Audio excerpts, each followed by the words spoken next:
evening, ladies and gentlemen, and welcome to Fight for Our Freedom Radio. And I'm your host, Badbaby. And tonight we are so honored to have with us Scott from Nibiru channel and Steve Olson from WSO. And we are going to be taking calls tonight. When you call in on the phone, you need to push *8 to raise your hand. It goes by numbers, so you'll be on hold until your number comes up, and then you will be unmuted. And make sure you listen through your phone because you will hear you have been unmuted, and then you will know that we are talking to you. Okay, Scott, is Steve with us yet? Yeah, he said he just dialed in. Okay, I don't see, let me look. I don't see his state unless he's in as a guest. Well, he's probably coming in the same way I did, whatever type of number. Okay, we're using the same you system. say interchange carrier is what you say.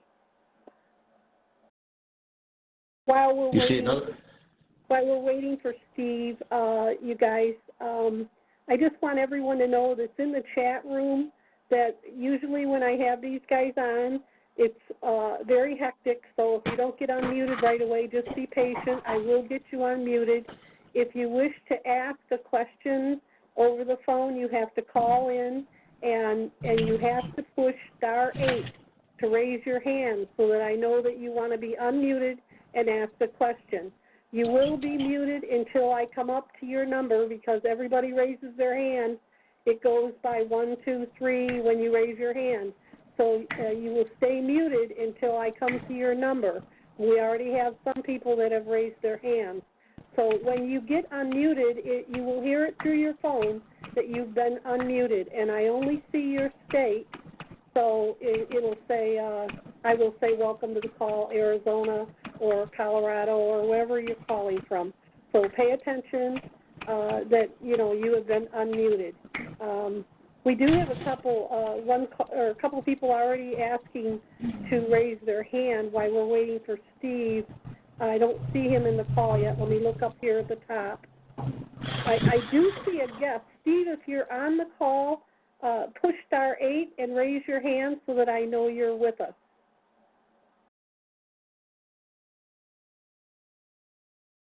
He might be the one that came in as a guest. I don't know how that works when you come in as a guest on the phone. I've never seen that before. I don't know what the heck that is. But anyways, we do have a couple people. I have a Central Illinois. Do you think that might be him? He's calling in from an area code 608. I don't see an area code. Let me unmute real quick. This you, Steve? Hey, am I live right now? Yes, you are, honey. This is on the Nibiru channel, correct? Yes. All right. Well, I've been trying to get a hold of you for a while now, Scott. And Steve, you guys, I've got some information that you would probably find really interesting. I've literally been zapped by the government by some sort of particle beam before. I've got a friggin' microchip in my head, and I am a government project. I'm not kidding you. I'm not messing with you. I'm going to give you my phone number. I'm willing to Skype or talk whenever. I'm expecting a call. I would very much appreciate your time. It's 309. Well, wait. Let me stop you right there, honey, because first of all, what you're saying as far as having a chip in your head, you're a targeted individual. And I know all about this, and you don't want to give your phone number out over this call because look, I don't care. I need to talk to Scott on the phone or get some sort of I'm just trying to reach out. Wouldn't you prefer to I have get tried an email, emailing. Scott? Good. What's your cell phone number? I'll put it in my cell phone. Okay, thank you. It's 309 558 4104.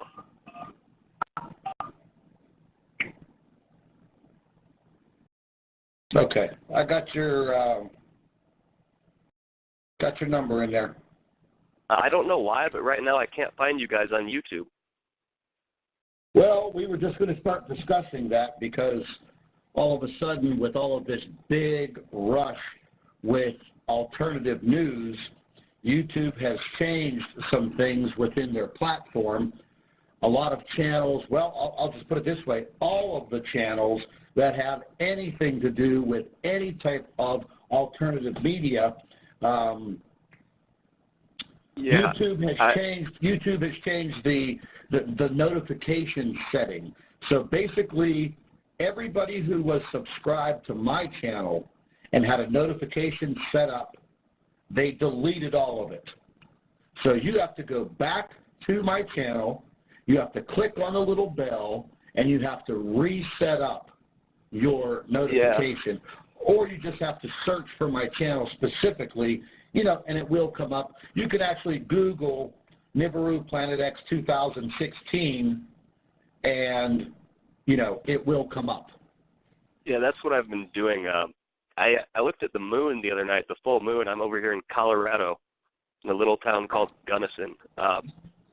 I've never seen anything like it. It looked as if there was the sun simulator behind it. I have never seen it shine the way it did. It was making the snow some bit of like greenish blue. I've never seen it. Yeah, I got a lot of pictures, photographs and video. Oh my Lord! Yesterday I was up for, I think, about 28 hours, nonstop.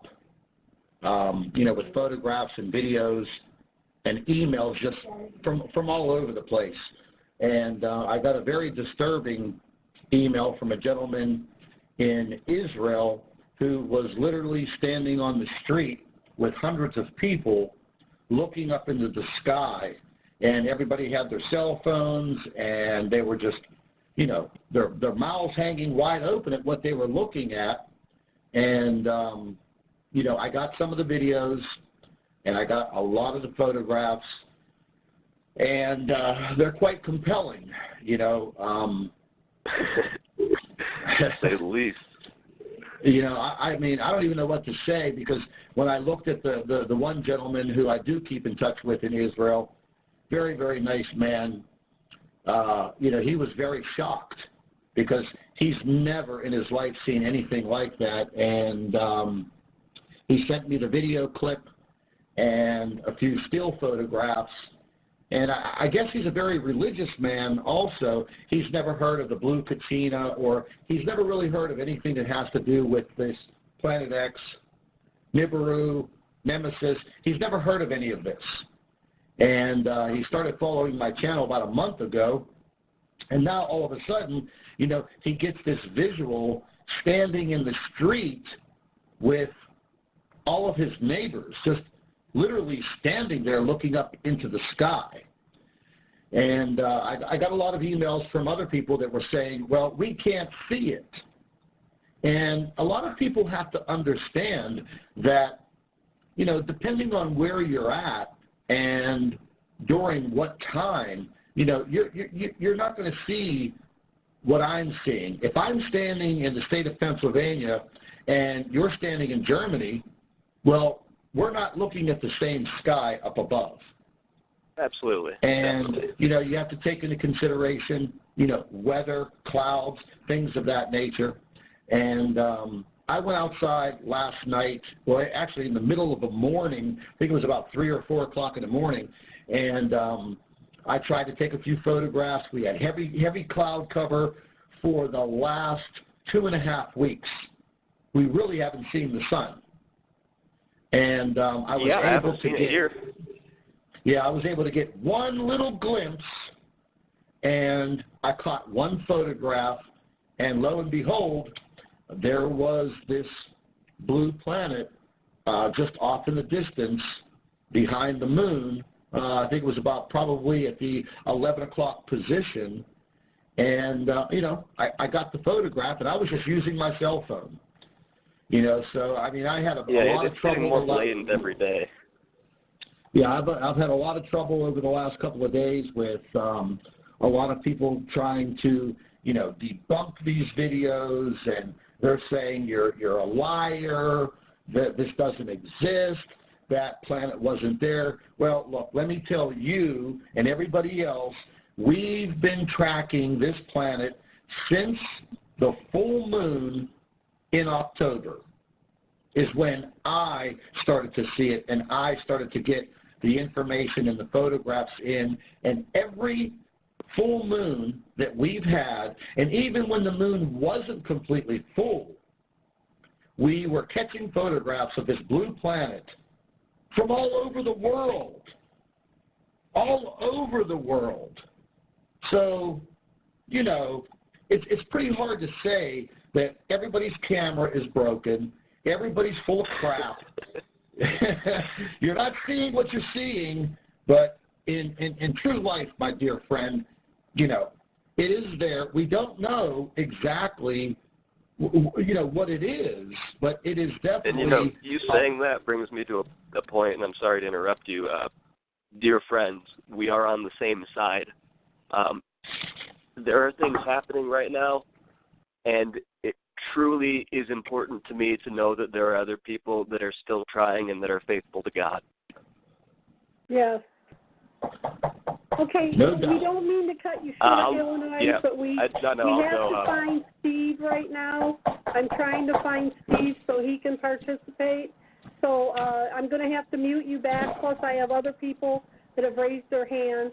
So I'm going to mute you back real quick, and then, like I said, those that are on the phone that are called in and would like to speak to Scott or Steve, please push *8 and raise your hand.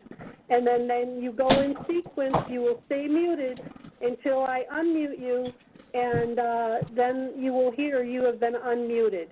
I don't see you, Steve, so can you type in the chat room what state will you show up, and then raise your hand to me, because I don't know where you are in the board right now. I'm gonna unmute another person for you, Scott. He said his state's coming from Wisconsin. He's coming from Wisconsin. Okay, I don't see a Wisconsin on the phone yet. Hey, this is Teresa from Arizona. Yes. Arizona, welcome to the call. Hi, Scott. It's the Arizona Skywatcher. Hey, what's happening, Teresa? Hey, brother. It's too bad we can't find Steve. I hope he makes it on. Well, he's on there. He'll get on there. I am catching that simulator with my tablet in the sky. I've been catching it for months. The simulator? Yeah. Do you follow Jeff P? Yes, sir. On YouTube? Yeah, yes, he came out with a fantastic video footage. It was today, and it was absolutely jaw-dropping. I'm noticing here in Mesa, Arizona, from my location, when the sun rises and sets, when it rises, it's rising way too far south. And even at night, when it goes down, it's setting too far south. And we get this huge, massive light source in the south when the sun is setting in the west. Yeah, I got a lot of videos that people were showing me the same thing about the sun setting, and I had another gentleman. Oh, where was he from? You know, I get so many emails. He sent me. Oh, it was in Australia.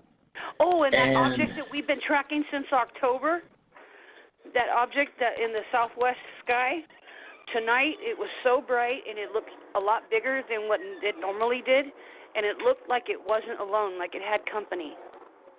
Well, I think you're right. I think it does have company. From what I can see. Except I don't have a good enough camera right now to actually capture what's up there with it. Yeah, I noticed it last month. It was right before the supermoon. It was the day before the supermoon, and I was literally driving back from Walmart, and as soon as I got into my driveway, I caught a glimpse of it, and I immediately went in and grabbed the telescope and set it up, and I got everything lined up, and off in the distance, I could see. I have a question. What do you think it is? Because I don't believe it's one of our planets. Oh no, I've put the sky map application up to it, and it does not appear on the sky map. I didn't, because I've tried to find it on Sky Map too, and I can't find it either. Yeah, it doesn't show up on the sky map. It's not the star Sirius. It's not any of the stars. It's definitely not a star because I've looked at it through the telescope. It does not pulsate. It does not look like a star through the telescope. It just basically looks like a very large halogen headlight. Really? Yeah. Do you think it could be something that mankind put up there? No. I don't think it has anything to do with governments, NASA, mankind. I don't think it. Do you think it could be something? You think maybe it's the front face of a comet that we can't see the tail of yet? No, I don't think it's a comet. I believe that it is a planet, and I believe that it's in a very long orbit because I had some first-hand information back in August.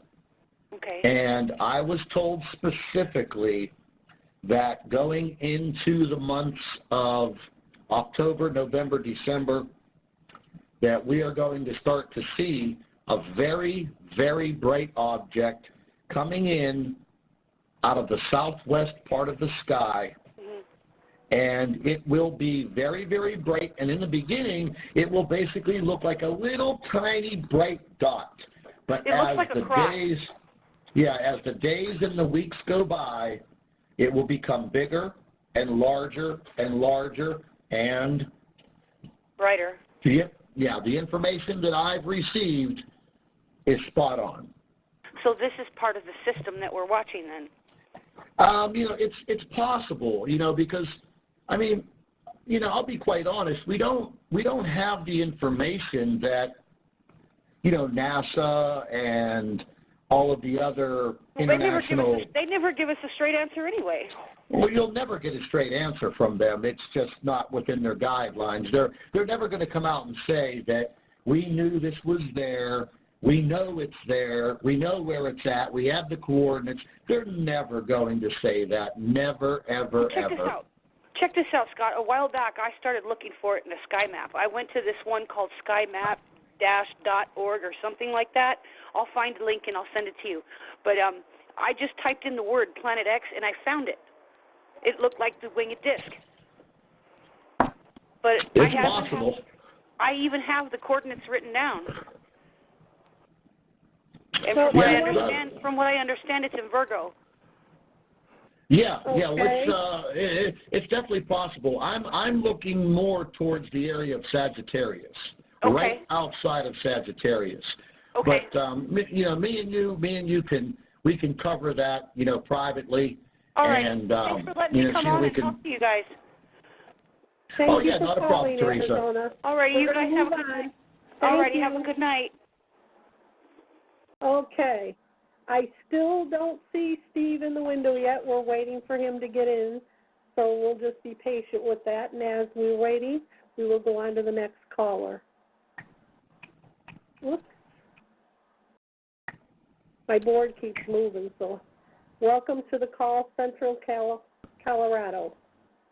Hi, this is Kim again. I was on I guess like the beginning of November or something like that.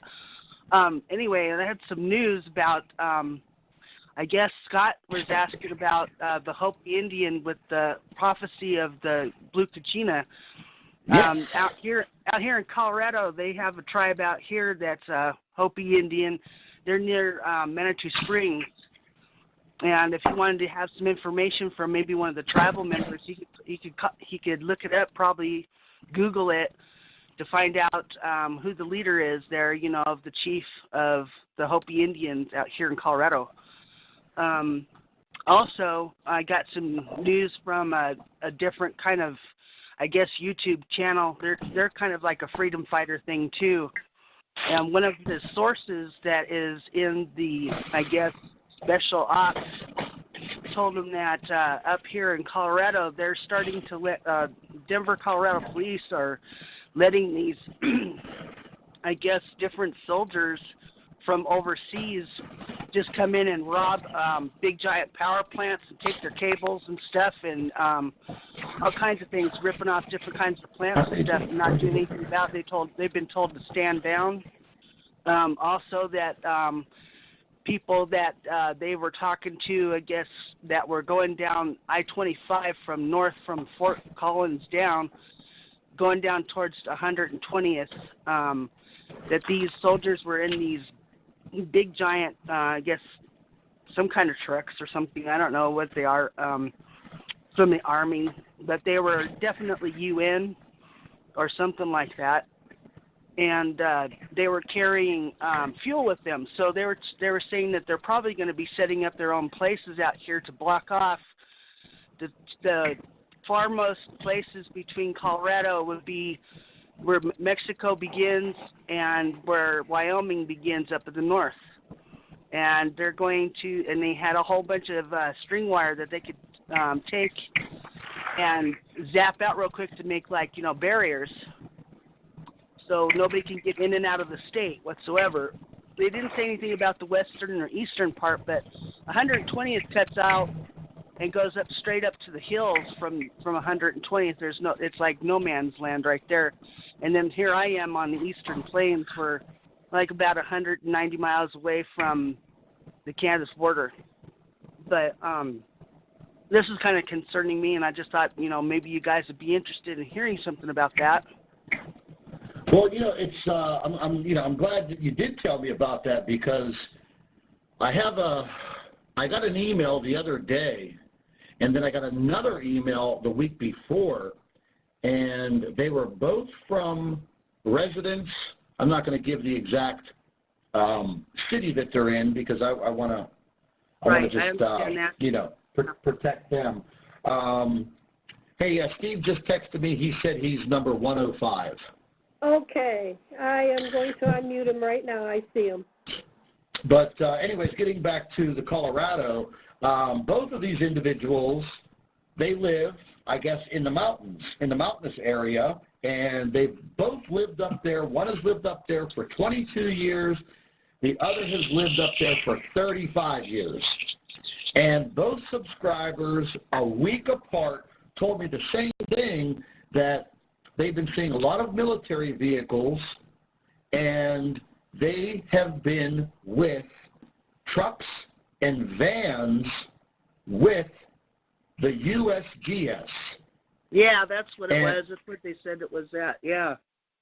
Okay, and they said that they have been all over the mountain roads, and they are planting some type of devices along the roads. Now, I guess that would have to be something dealing with these earthquakes, because these earthquakes are literally just, they're rampaging the entire earth. And, you know, I go over this every single day, you know, in my videos about these earthquakes. And, you know, we have the debunkers that will say, oh, shut up, Scott. These earthquakes occur, you know, just naturally. Well, you know, I've been studying these earthquakes for a long time. They are increasing in frequency and magnitude every hour that ticks on the clock. Well, this special ops guy said that they're setting up their own, like, power plant or something like that, because they're stealing from the rest of these power plants that are around Denver, taking out big equipment, wires, carrying their own fuel. I mean, big giant things of fuel with them in the cargo, things like this. They said that they're setting up fences, like, towards, I guess it would be like, you know, the border. I wouldn't doubt it. I wouldn't doubt it, because you know why? In the event of this type of a cataclysmic situation, even dealing with an EMP, power source, not having any power. Exactly what we're talking about. Yep. Yes, it will cripple governments and the military immediately. Mm-hmm. Immediately. So the number one thing on the list. Soldiers, Scott. These are foreign soldiers that are doing this. Yes. Oh, exactly. yeah. They said that they were Russian soldiers. In fact, they said they were I can't remember what they called them, but there's a lot of Polish in there also. Something like that. Yeah, there's like 3 different sets of them. One from China, one from China, one from Russia, one from Poland. Yeah, these are UN soldiers. They're not directly from Russia because Putin would never allow Russian soldiers over here. Those are UN soldiers. There's a lot of them from Poland, Czechoslovakia. There's some from Bulgaria, but they are here. They've been here for almost 2 years. Wow. They came in. They've been here longer than that. Well, they've been here longer than that. I interviewed Big John Lipscomb, I'd say 5 years ago, and they've been in the mountains of Montana way back in 2005. He was talking about they were all in McDonald's and they were talking in their language, figuring no one knew what they were saying, and his buddy knew what they were saying. And when he got outside, he said, "You would not believe what they were saying in there about us. They were saying us Americans are so stupid and wait until they see what we have in store for them." So, they've been here for a long time. 3 or 4 different soldiers that walked into, I guess it was a Wendy's out here up in Boulder, and they were talking in their own language, but then they go up to order their stuff to eat, and they talk perfect English. Oh, yeah. And they're young men that are like, in their 20s and 30s, very well cut, dressed, and all this other stuff, and how they infiltrate through the the population about looking like we do and talking like we do, but they're not really from here. Well, the reason they speak perfect English is because they're going to be able to tell you when they grab your butt, you do what they say. It's so that you understand them. They've all been schooled in all this. So, I'm going to have to move on, Colorado, because Steve has just joined us. So I'm going to mute you back. Hello, Badbaby. Nice to be with you again, I'm also going to tell everybody who is on the phone, if you'd like to speak to Steve or Scott, push *8 to raise your hand, and that way I'll put you in line to ask a question. And now I'm going to welcome Steve to the call. Hi, Steve. How are you tonight? Hi, Badbaby. Thanks for having me back on. What's up, Brother Scott? What's happening, my man? Oh, man, they're trying to shake and bake me right now. You know that. Yeah, me too. Oh, you can. No, man, they actually. They can turn me over and cook the other side. They've been baking me so much. I know. That's why I love getting on the phone with you, Badbaby, because it's like you're unflappable, honey. Well, No, but I'm doing great though. I mean, the backup channel is already growing strong. I'm already about half the number of views that I was full channel after a week, and people want this information no matter how bad they try to shut us down. People want to know why Venus looks like a big ass planet sitting out there, not Venus. Now, if anybody can see the sky right now, just go look at Venus right now. Just go look. I don't have to teach you or show you any more pictures. It's getting bigger every day. Yeah, I don't believe I can't for see one it. second. I can't see it. Here's where I'm coming from after being with the Native Americans we call them original natives because I'm a native too, but they're the original ones. And when I was in North Dakota with them, I'm picking up a different script. There's a different script for this that I don't think people know about. And I think that script goes something like, we don't have to accept the war and death that these elitist pigs are going to try to put on us. That's my message tonight, baby. Well, we don't have to. I can't go outside right now, you guys. I'm busy running the board, but I will go look when the call is over. I want to continue on. We got quite a few people that are raising their hands. So let's continue on with the next person in line. Welcome to the call, California. You have a question for Scott or Steve? Yes, hello, gentlemen. I've been listening to your show for a long time. I work as a professional pilot, and I was flying 2 days ago from Colorado Springs back to California during the full moon, and I saw the quote-unquote blue Kachina. I've been following the whole Nibiru system ideology for about 12 years. So it was very, very bright, and it was right next to the moon. You will take the forefront. You're gonna have to let them do it. Okay, Hello? hold on. So, we're getting a lot of background noise. I don't know. I understand why. We got a couple of perps that just unmuted themselves. I'm sorry. I apologize for that. Okay, honey, continue. That's all. I just wanted to point that out. So no, I think it's a testimony that, I think more and more airline people are coming forward from my email where they're actually finally just, did you ever have, just real quick, I wanted to ask you, we have a lot of airline people saying the same thing, same types of things. Were you ever told not to talk about what you see when you're flying? I'm curious. Yeah, I have to keep sort of a low profile about it. And the reason being is because I as you know, I'm in an industry that's very hello? Yeah. We're here. Oh, I'm sorry about that. I had to cut out a mic. I'm in an industry that's very conservative, and it's akin to being in the banking industry. So the fundamental problem is you're dealing with a lot of very closed-minded people. I'd have to agree with you there. Yep. Yeah, I would definitely have to agree with you. I've been receiving emails from commercial pilots and private pilots, small single-engine planes, Sure. For probably 9 months now. And, they've all said the same thing.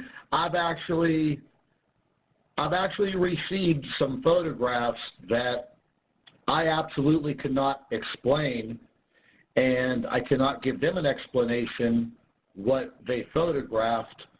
And it kind of goes back to the whole era of being a pilot and seeing a UFO. So if you want to continue to fly, you better just keep your mouth shut. That's exactly it. Yes, keep what you saw to yourself, or you will never fly again. I wanted to throw this in, guys. There's a very, very good book, and the first thing that turned me on to the whole Blue Kachina, Red Kachina is this. There's a book written by Miriam Delicato, Alien Blue Star Prophecy. She wrote this in 2004. You guys should go check it out. It talks about the post-pole flip and what's going to happen.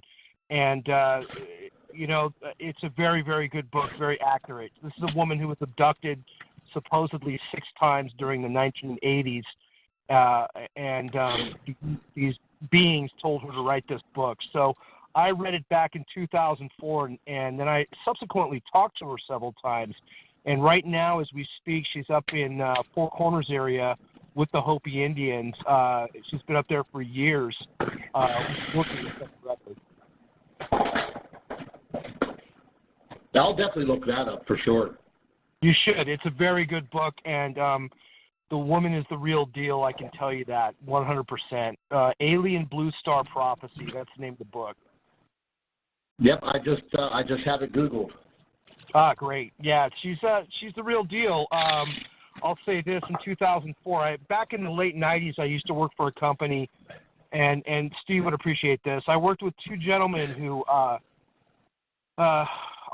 to cut to the quick, both of them had Q clearances. Both of them were in the U.S. Naval Secret Space Program, and they both flew the TR-3B.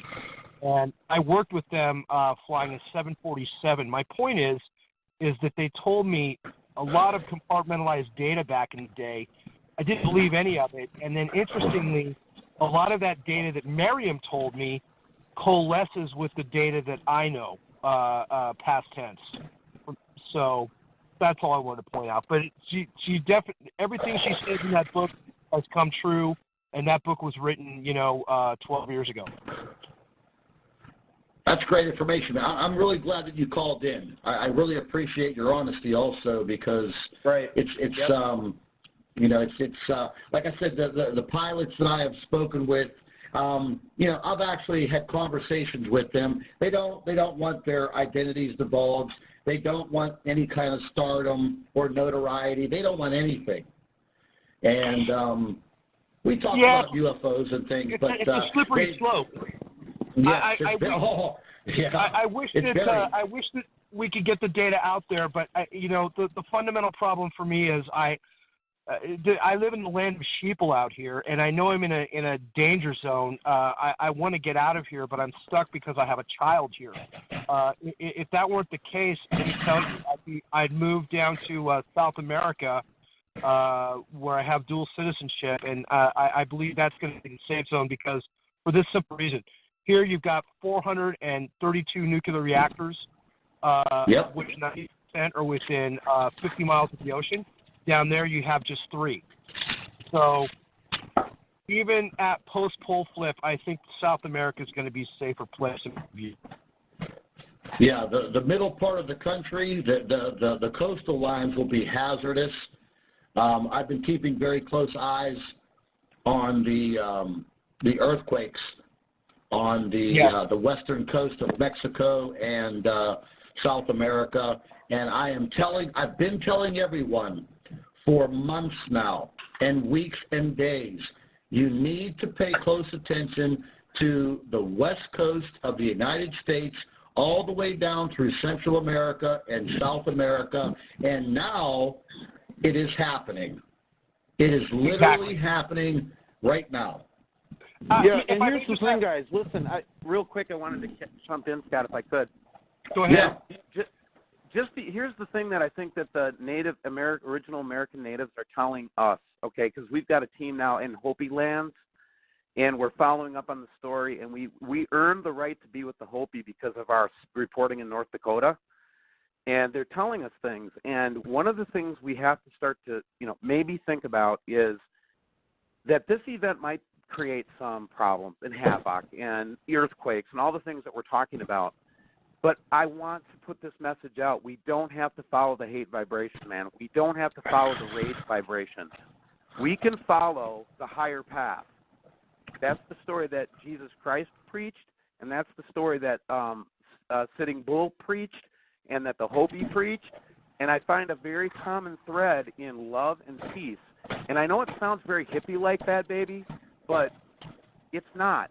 It's really what the Bible says, man. And I'm a total believer in that. Obviously, you've never listened to my other call, but I teach a lot about positive thinking and higher vibrations and the vibration of prayer. And, I totally believe, I want to address something since you brought that up, Steve, because I've been getting a lot of emails from people that are saying, Badbaby, where are you going to go? And do you think I should go find a cave?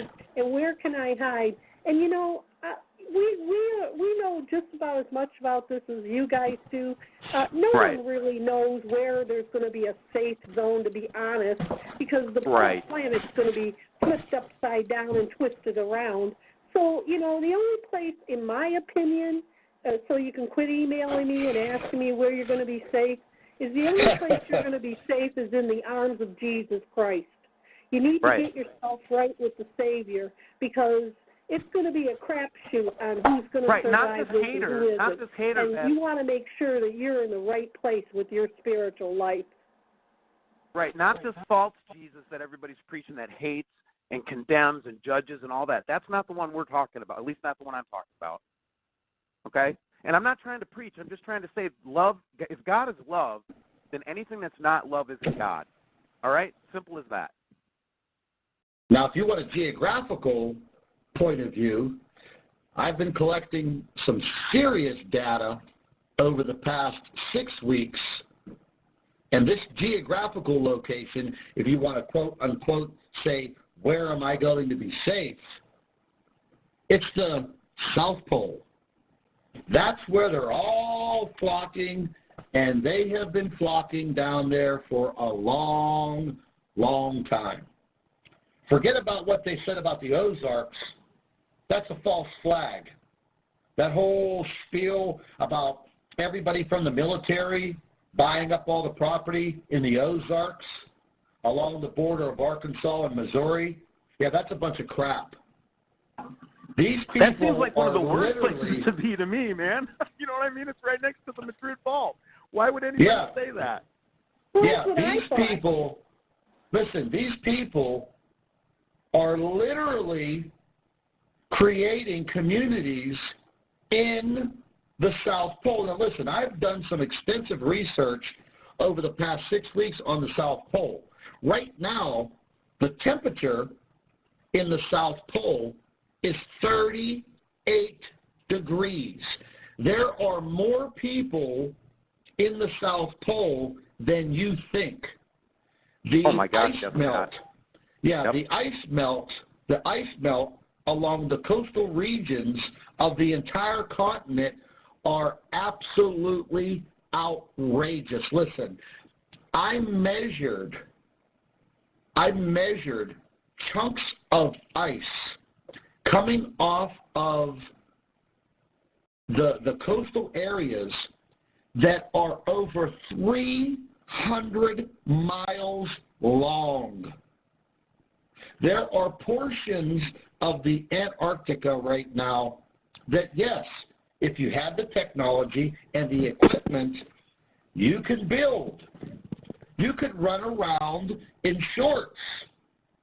Because right now, and Steve, you know this, the jet stream around the South Pole is so far extended away from the continent, they are having mild weather. Sunshine, 36, 37, 35 degrees, and plant life. Plants are already growing, and they have been down there for a long, long time. There are, 10 countries. They have already divided up the Antarctic like a pizza to form a new nation and new countries. And Russia's involved. Yeah, they're not planning for the destruction of the ELE event, right? They're not. They obviously are not planning for an ELE, guys. No, they're not. Wake up. None of that. They're planning to take over the world with this event. Yep. And we have to stop them. Yep. Okay, California, thank you very much for your call. We're going to have to move on. We have many people waiting. No problem. Thank you for your time. Hey, thank you. We're going to take a few more calls, and then I want you guys to address this solar pulse that's coming at our planet. Let's take a few calls here first, though. Welcome to the call, guest 39. You have a question for Steve or Scott? I'm going to the Antarctic. Yeah, hi, guys. Can you hear me? Yep, we can hear you. Oh, great. Well, Steve, I'm sorry, not Steve, but Scott, you just brought up the fact of the Antarctic. But I have a lot of things to go into here, and I don't want to try and take up too much time. But what do you think of John Moore? Because he's been talking about this for years, and talking about the Ozarks, being safe in the Ozarks. What's your point of view on that? Well, I mean, whenever John Moore came out with the Ozarks, yes, I think that was back in 2001, I think, when he was talking about I know that's what John believes. That's exactly right. And John is true to his heart. He's an honest, good man. He was the one who brought the whole idea of this thing coming to me. He was the only convincing voice that was out there that was convincing enough to me to actually research this seriously and push past the trolls. And once I got past the trolls, then I had John on a show. So John does believe the Ozarks, and that's what the Navy is saying, is going to be a safe zone. That is exactly what he does. Yeah, I believe it would be. Yeah. I would believe that, yes. I mean, the only reason I'm saying is because what you just said, I was listening, and it was like a redacted statement saying, well, the Ozarks really aren't safe. So I'm not kind of sure where we are on How this. can you say that any place on the earth is going to be safe if and I agree with that. Come through? Scott, Steve, I agree with that because there's really no place on the planet that's going to be safe. But there's kind of I'm just kind of trying to figure out where are we at here? Right. Well, so the point that I'm trying to go ahead, Scott. Go ahead. Yeah, here's my philosophy on it. I mean, there are probably places on this planet that are going to be not so inundated with damage because of their geographical location. But what my philosophy is, and the information that I've been getting in, is that they made you know who I mean when I say they. Sure, of course. They made very critical mistakes in their calculations. So now, all of a sudden, they see what is going to happen. That is the rush to the Antarctic, because the Antarctic is a massive piece of land, untouched, unowned. But yet, there are 10 countries down there with flags in the ice. And they've been down there for a little while, but now all of a sudden, they are taking these people like John Kerry and the one gentleman who is significant to the Pope, but in Russia. He was there. Yeah. I don't know. Yeah, I don't know what you call him. Why was Buzz Aldrin down there, man? I mean, for crying out loud. Well, that's what I was thinking. Why was he down there as well? I don't know why Buzz was down there, but it almost cost him his life. But listen, there are massive amounts of people down there, and there is something that I found out that is going on down there. They have massive solar reflectors down there. Massive. The size of freaking football stadiums. Already on the ice all over the continent. What are they doing with this energy? And right now, literally the South Pole, the Antarctic, is melting from underneath. From underneath, not from atop, but from underneath. And that is a massive piece of land, bigger than the United States, and they already have it divided up like a freaking pizza between these 10 countries. Why? I don't know, Scott. Why? Well, let's again. This is where I think Badbaby, you made a good point. It's like we're all speculating. Let's all be honest. Even the scientists are speculating. But what we do know is that we have some really weird stuff going on. What is this polar vortex in December? Did our calendar change? Did we move further away from the sun? What is going on here, guys? So when you I actually think our Earth is tilting to the point where we literally are having very serious problems with our northern jet stream and our southern jet stream. I wish I could pull this model up on the screen right now and show everybody. Scott, I'm a subscriber to your channel, so there's no question about what you're saying because I've watched it. I've watched Paul Beckwith's videos, who subscribes to the same idea of what you're talking about. I think he did this prior to you talking about it. So you get an argument from me. But moving forward, because I don't want to spend too much time on that, but the other caller who called in, I think her name is from Arizona, which, Scott, I am as well. She's absolutely correct in what she was saying, is that this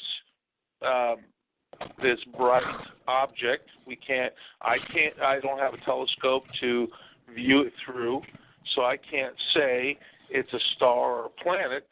But, you say you have the app to view this, and I believe you because that's absolutely not Venus. There's no way in hell that's not Venus. Venus was way below the horizon, and because I can just go on my computer and look it up on a star chart map, putting the date and time in that and where Venus is supposed to be and where the sun is, and it's well below the horizon when we have this very bright object, which is getting brighter. And this is a fact, it's getting brighter every freaking night. So is that part of the Nibiru system? And I'm asking both you guys, Steve and Scott, is that part of the Nibiru system? Is it one of the moons of the Nibiru system? Do we know? Is there any way, because I know you guys have sources, I know you have astronomers and people within the government who talk to you, who give you that information. Do we know what that is? Steve, you want to take that, or you want me to jump on that? See, I was just looking out west just today. Like the window I'm looking out right now, I'm underground right now, man. I'm in hiding because when they take the channel, seriously, man, I'm in hiding because I'm not saying that I feel threatened, but I do feel like when they shut you down, that they're getting ready to come for you, you know. So I'm a little paranoid right now, and I think they try to make us paranoid too, Badbaby. But to say Venus is normal right now in any way, shape, or form is but Steve, that's not Venus. That's the point I'm making.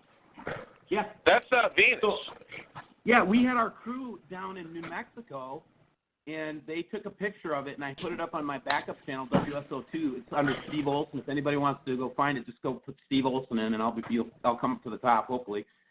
But we actually got a picture of it in the telescope, and it was blue, and it had a hole in it. That's not it had a what? Like Venus to me. You know what I mean? Say that again. I couldn't hear you. There was a bunch of noise in the background. Yeah, Scott, can I interject here for a minute? Scott, I don't know if you're doing something in the background, but we're getting a lot of background noise of stuff being drug around, and so it's hard to hear when other people talk. I don't know if that's coming from you or what, but you're interfering. I was just actually sitting quietly, but let me see. How's my voice sound? I'll turn my microphone down. Okay, Is my microphone? Yeah, and I think, Badbaby, can you hear me okay? This is Steve. Yeah, I can hear you, Steve.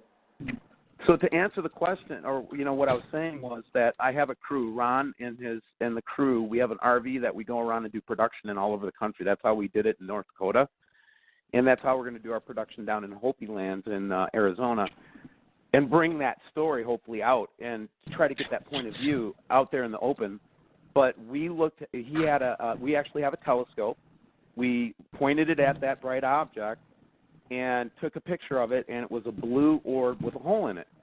Now, it could have been some kind of distortion, but yeah, and it could have been some kind of distortion, but I don't remember Venus ever being blue.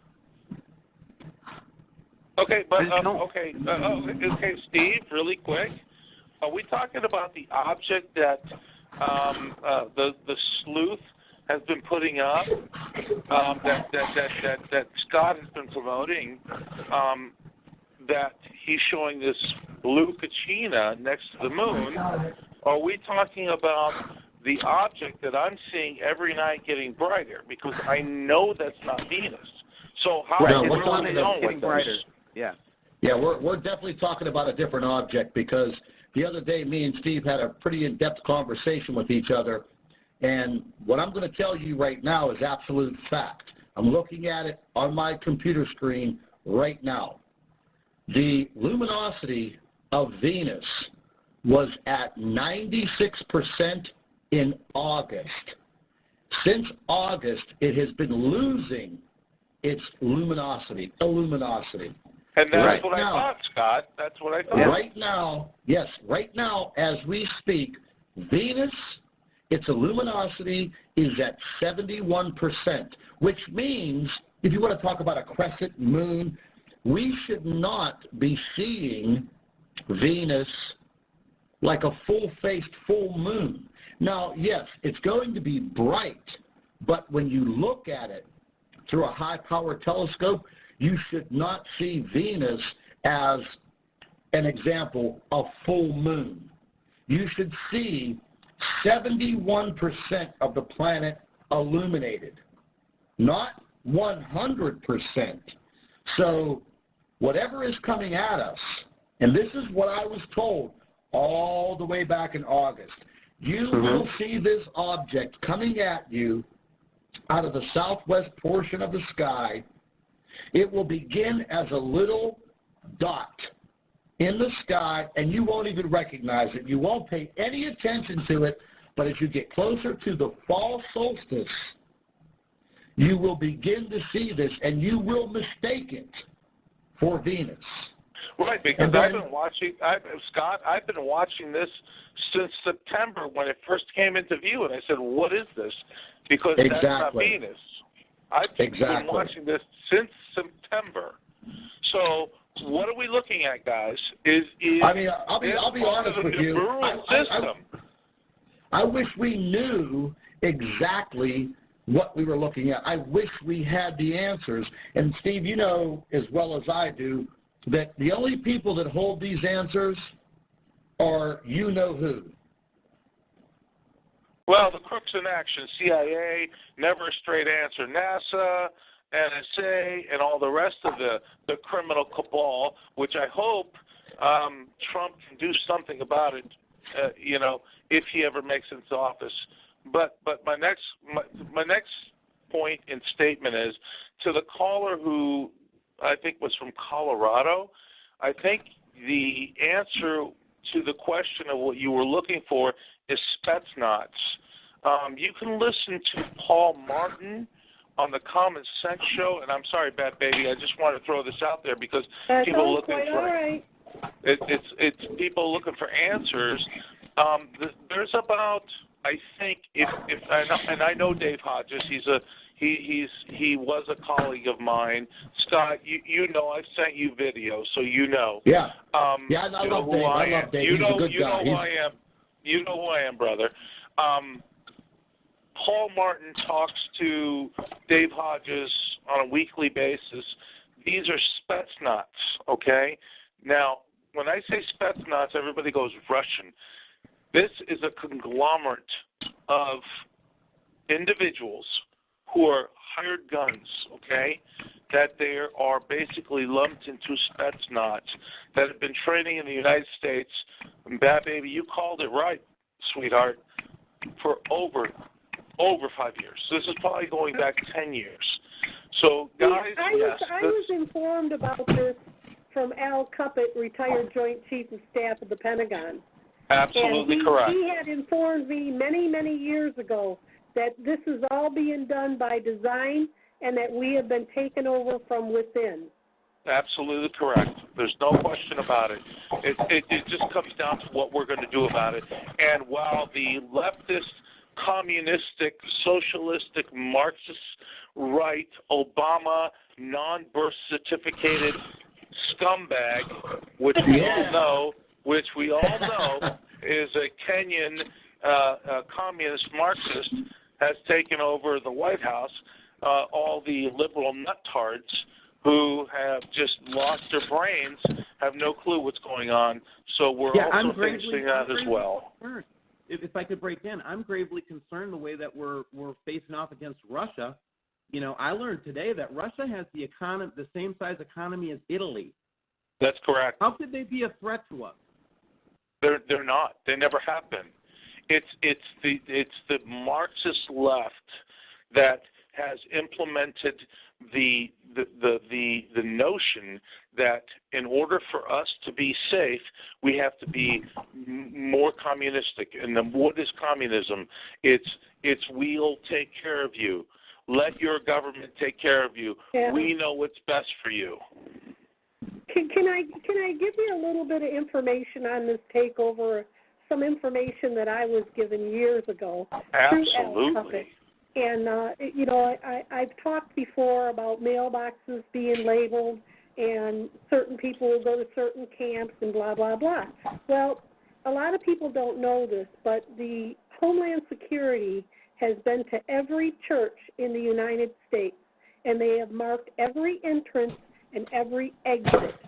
So what Al Cuppett had told me is when they plan on gathering people up, the first place they're going to go are to the churches.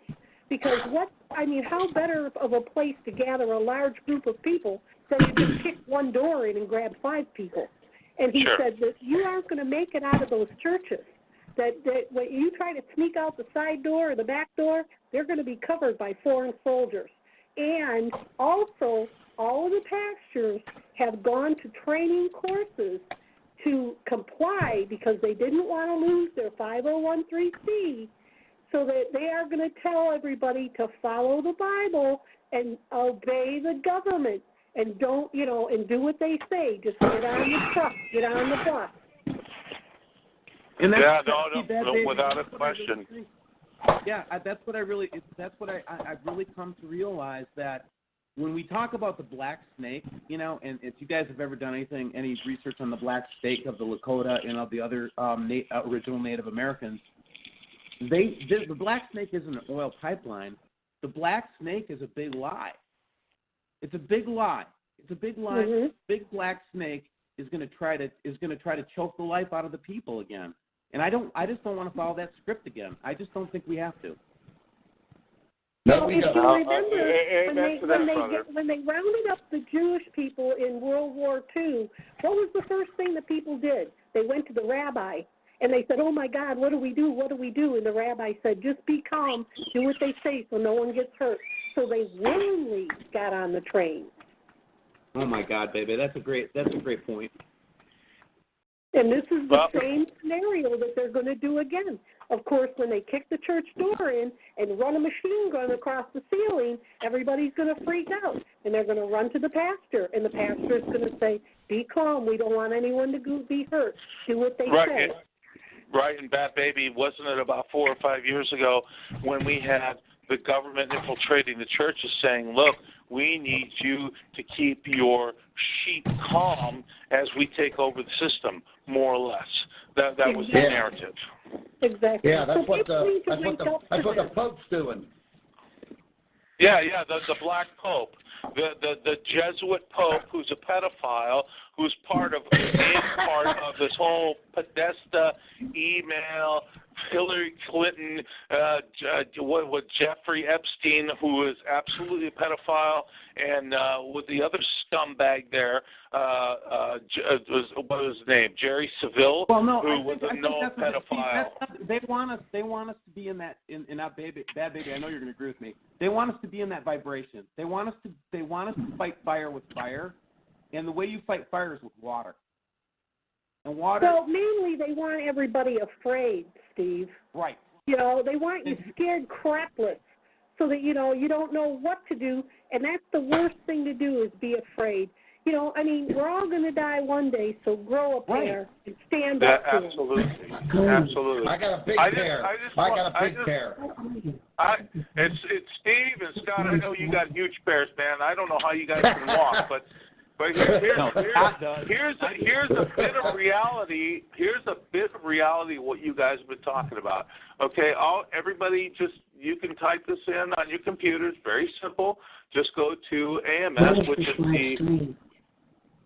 is the American Meteor. Oh God, I am losing my thought here. American Meteor Association events. You can type it in. All right. Now, here, just let me do this for all the non-believers. I'm just going to go back to 2003. I'm clicking it right now. Okay. Events 2003. Events found 8 in 2003. Now I'm going to just skip ahead a couple of years. 2006. 2006. Okay. We went from 3 events. These are fireball events, guys, to 495. So we went from 2003 to 2006, 495 events. Now let me skip ahead 3 more years, 2009. Now we go to 654 events, okay? Now let me skip ahead 3 more years, 2012. 2,162 meteor events. Now, just so you guys out there who are skeptical going, oh, this has only been around since the internet. No, this association was started in 1980. 1980, okay? Okay, so 2012, 2,162 events. Now, I'm going to go all the way to 2016. Can anybody take a guess at what we might have for fireball events? Anybody want to take a shot at it? 15,000? That's a little high. How about 5,052 and the year's not up yet? These are events recorded. Events still coming in are 5,142, and the month is not out. Now, you tell me. The information I got is they are literally right now tracking over 15,000. 15,000. Wow. And yeah. This is just events by the American Media Association. So that's extraordinary. That's twice over. That's unbelievable. Yes, it's unbelievable. And, I mean, just take a look. Did you hear about the meteor that exploded off the coast of Norway? Did you hear about the meteor that impacted in Spain? I mean, Spain, I covered both of these. Absolutely, Scott, because I followed you on that. You know, and then do we hear anything about this? If it was not for alternative media, which they are bashing, they are trying to kill alternative media all the way. Without a question. Without a question. I just wanted to bring up one more thing. The last caller who called in, I caught this, and I'm not sure where he was going with this, and I found it interesting. He threw in the TR-3B, and I found this very interesting because the TR-3B is an anti-gravity craft. Now, I don't know how many people caught that, but I was like, wait a minute. He's talking about the TR-3B. TR-3B is an anti-gravity craft. How? He's talking about it like it's, a B-1 bomber, a B-2 bomber that's just running around in our sky. I found that very interesting. Not calling him out or accusing of anything, but I found that really interesting. I don't know if you guys caught that. Oh, yeah, I caught it. And something else I just caught. Badbaby and Steve, did you notice the change in tone of his voice when he mentioned that? I could hear it on my headphones. Well, that's what I caught, Scott. And then he said TR-3B, and it was interesting because, well, wait a minute. How do you throw the TR-3B into this? Because this is a supposed anti-gravity craft that doesn't exist. And I found that very, very, very interesting. And if he'd like to call back in and explain himself on that, I'd be more than happy to hear it, and I'll listen to it off air.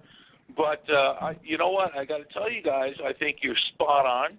I think you're pretty bright, intelligent individuals. Scott, you've been doing this for a while, and Scott, Steve, you've been doing this for a long while too. I had to get out of it because I was going to be killed for doing what I was doing. I had to jump out.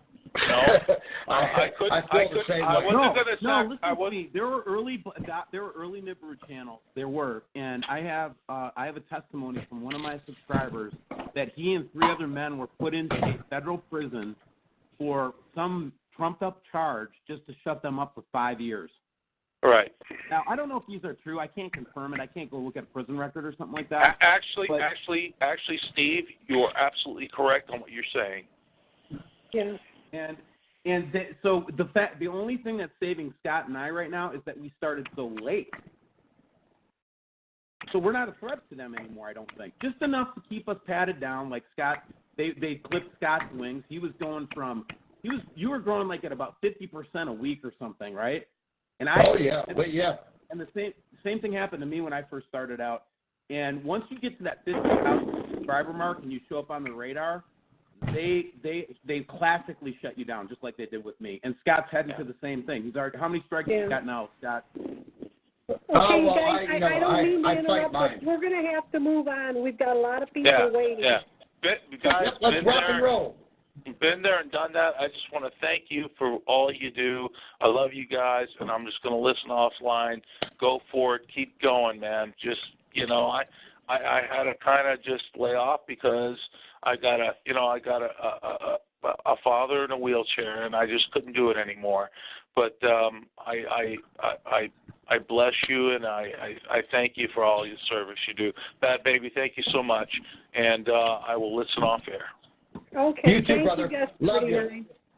You take care. You guys, we always have so many callers, and we're going to try to get to you all. For those that are calling in on the phone, if you wish to ask a question, push *8 to raise your hand.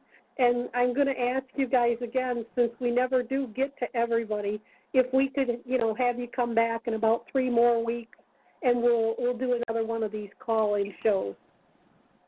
We might be dead in 3 weeks. If we're still here. By the way, just in case anybody's wondering about Chris Potter, I finally heard from him today. Thank God. Where's he at? Well, tell us what's going on. He won't tell me anything. He wants to get on a call with me to give me the story, but just the fact that he's okay. I know a lot of people were worried about him, but he did pop up, and he is alive and well. Oh, good. That's good. I was wondering myself if he was all right. Okay, just wanted to let everybody know before we go on and unmute, we've got Skywatcher next that wants to talk. But before we unmute there, I want you to tell us a little bit, Steve, about what is coming at us, and that is an event that's supposed to go down right after Christmas. Right. So this is really big in this community right now. We have several of the Christian kind of angled stations right now on YouTube, like Paul Begley and BP Earth Watch, and some of these guys have all kind of bought, and even my close associate Wayne Steiger has kind of bought into this cosmic wave thing. And here's my problem with this, Badbaby. My problem with this, and I'd like Scott to weigh in on this, my problem is I don't know what their source of information is. Where are they getting their information? What is the scientific data that says that there's a cosmic wave coming at me, right? And I keep watching these different videos, but I'm not seeing, and here it is emanating from here. We see 4 waves coming. Here's the 3rd wave. It just doesn't sound right to me. Something doesn't sound right. Well, from what Paul Begley's been saying, I think his information is coming from Mike around the world. That may be so, but where's Mike's information coming from? Yeah, well, that's true, And here's something that I want to throw in there. This could possibly be a huge disinformation campaign leaked out just to set us off. Or what happens if nothing happens? Paul Begley's discredited, BP Earth Watch is discredited, and anybody that jumped on that bandwagon would be discredited, right? Well, I just watched BP Earth Watch. I just watched his last video, and he was complaining and telling his subscribers about what YouTube has just done with the notifications with alternative media YouTube channels, meaning you have to go back and click on that little bell icon and set up your notifications all over again. Okay? So here's the bottom line. They are trying to shut us up. They are trying to just keep you to a minimum. Because if we were literally able to reach millions of people with this information, all hell would break loose. And they do not want us to gain the upper hand. They just want to dummy down everyone. Bottom line. Now, they don't want people like Badbaby to say, don't go to the churches. Try to find somewhere else. They don't want us. They don't want that message out. They don't want the message. Absolutely not. Absolutely not. And listen, I spend probably 15 hours, 16 hours a day. My sleep patterns are, oh my God, I should go to a freaking sleep clinic for Christ's sake. But anyways. Okay, guys, let's go to the next caller. Welcome to the call, Skywatcher. You have a question for Steve or Scott? Actually, don't have any questions. First off, hi, gentlemen. How are you today? My man, Sean, what's happening, man? A lot of stuff has been happening. I actually wanted to share a couple of things with you guys real quick. I know you got a lot of other callers and a lot of other stuff going on. It was about a month and a half ago that I asked God to be able to see Nibiru, and go figure, the clouds opened up. Nibiru itself, any pictures that you've seen that depicts a red, angry Jupiter, that is most certainly what Nibiru looks like. Also, I was able to get some better images of that southwest anomaly. And that southwest anomaly, whenever I got good views of it and blew it up, the only thing that I could match it up with at all is the images that Steve had showed of Nemesis with that gravity well on the one side of it. You know what I'm talking about, Steve? Yes, I do. Well, I was able to perfectly match the image that I was able to pull up with your image of Nemesis. That's remarkable. Oh my gosh. That's what I'm talking about. That's what I'm talking about right there. And I have been doing a lot of research. I am very dedicated to this. Right. And I think that's a great time to say thank you, first of all, for giving us that information. But the reason that Scott and I have grown the way we grew is, A, we try not to ever put anybody else down. I mean, we might kid around and stuff and call people fat fingers and all that, but that's only to keep my channel down. Big Mac. False claims. But the point being is that, no, really, the point being is that it's the subscribers around the world that are the ones that are bringing us the best data. Don't you think, Scott? Absolutely. Absolutely, man. These people are my people. And, you know, people ask me all the time, why do you shut down the comment section? Because I need to protect my subscribers from harassment. And I'll open the comments back up, you know, big deal. And, the little, whatever you want to call them, the trolls under the bridge, they'll come back. But slowly but surely, people are starting to open up their eyes. And I can tell you this much, from some of the information that I've been getting from my sources, within the next 8 weeks, eyeballs around the world are going to be opening up wide. And at that point in time, it's going to be, okay, now, what are we going to do?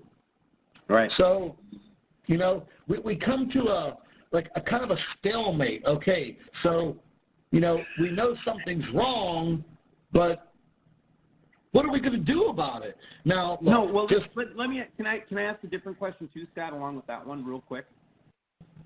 Do we have, so if you think about the script of the apocalypse for a second, right? That Christian script, it's in the Muslim tradition, it's in the Judeo-Christian tradition, you know, that apocalyptic script, where did that come from?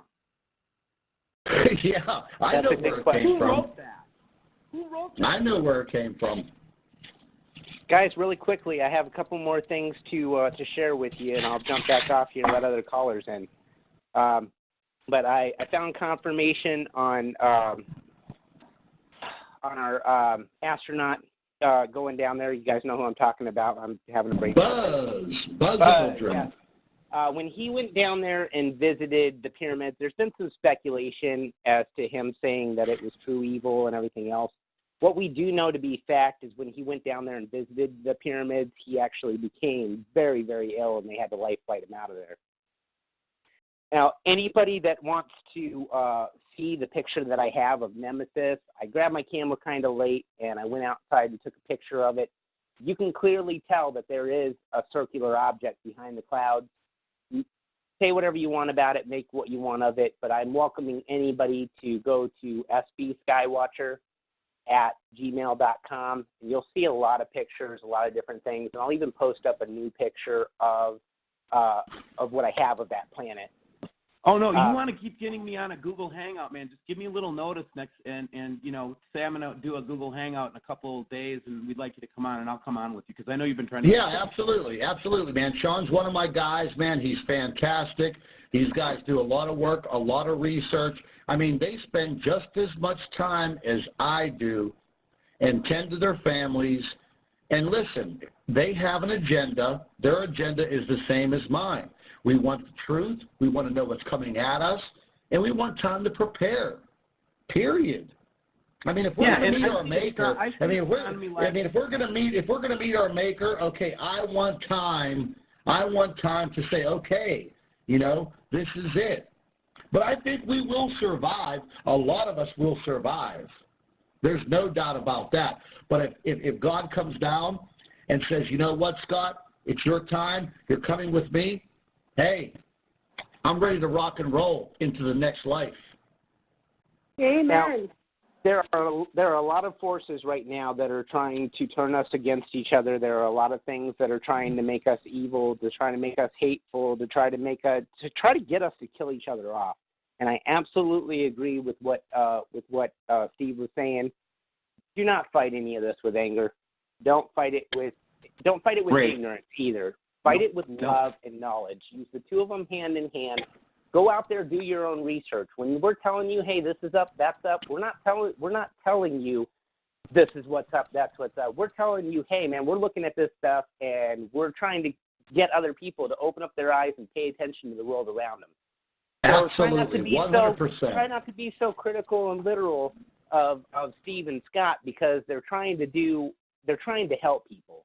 And if you go out there and you look at some of the stuff that I'm posting, that these guys are posting, that we're all trying to get people to open their eyes and see what's going on around them, do your own research. Don't take anybody's word for anything. When you see something interesting that pops up, go look at it for yourself. Go get the information for yourself. And then when you find that same information corresponds, share with people. And don't be afraid if people say that you're crazy or you don't know what you're talking about. Just point them to the same research and spread that knowledge. Do your own research. Don't trust what I'm saying. Go out there and do your own research. That's right. We have to save each other, man, and that is what my point was back in the summertime. It's time to band together as a people. Band together. Listen, the government does it with their armies. They band together. So why shouldn't we band together as humanity and take this thing on full-faced? Yeah, right. With guts, like men and women. You're damn right. I'm getting hot now. I'm getting real hot. Yeah, let me Badbaby, can I tell a story that I heard in North Dakota? Sure. So I and my associate Ron were the only two press people in the elder tent, the main prayer tent. And they had the elders and a medicine man in there, and the oldest elder, or the most senior elder, or the most speaking elder was grandmother. And grandmother was spending a lot of time kind of gently rebuking everybody for letting the previous night's events escalate, where they were spraying the water on the protesters and stuff. And she blamed that on the fact that we didn't have a prayerful enough attitude. Then she told a story about in Woodinese Sioux, she was raped and broken her femur bone, and he had rage for 5 years. And she told this story that she had so much rage and so much hatred and so much everything, right? And it was not until she forgave and moved past the rage into love and peace that she could truly be the warrior that she was. I just want to share that story. Amen. Well, God bless you guys. I'll be talking to you soon. Badbaby, God bless you too, hon. Keep up the good work. You can go ahead and take me off and go to another caller, but remember, I'm here for everybody. Thank you. All right, so Sean, much, take care, buddy. The background noise is coming from you, Scott. Oh, sorry about that. That's okay. When Steve's trying to talk, I'm just going to mute you so we can hear him, and then I'll unmute you back. Oh my God, that's gonna kill me.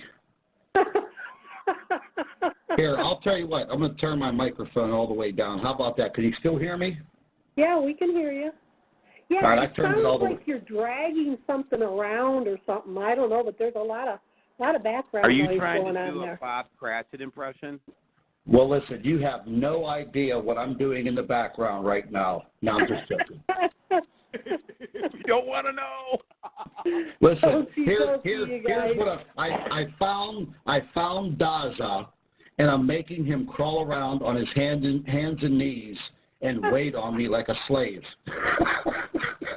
Oh yeah, did you guys see that? Did you see that wonderful little video he put up about my call, telling everybody that I didn't give him ample time and that he was an invited guest? Well, number one, I've never even spoke to this man. I know that you told him go ahead and call in he got ample as much time as any other caller, and, you know, why he's bashing me and say don't listen to my call, I could care less what he says about listening to my call. If you want to listen, listen. If you don't want to, then don't. I mean, I don't get paid to do this. I have no sponsors. I have, you know, no sweat off of my back, you know, as far as I'm concerned. When you tell somebody not to listen to my call, they're just going to come and listen out of curiosity. So, I send him love because he needs to really get his head out of his you-know-what. And on that note, that's really the truth. Yep. We have we're to going to go on to the next caller. Hey, listen.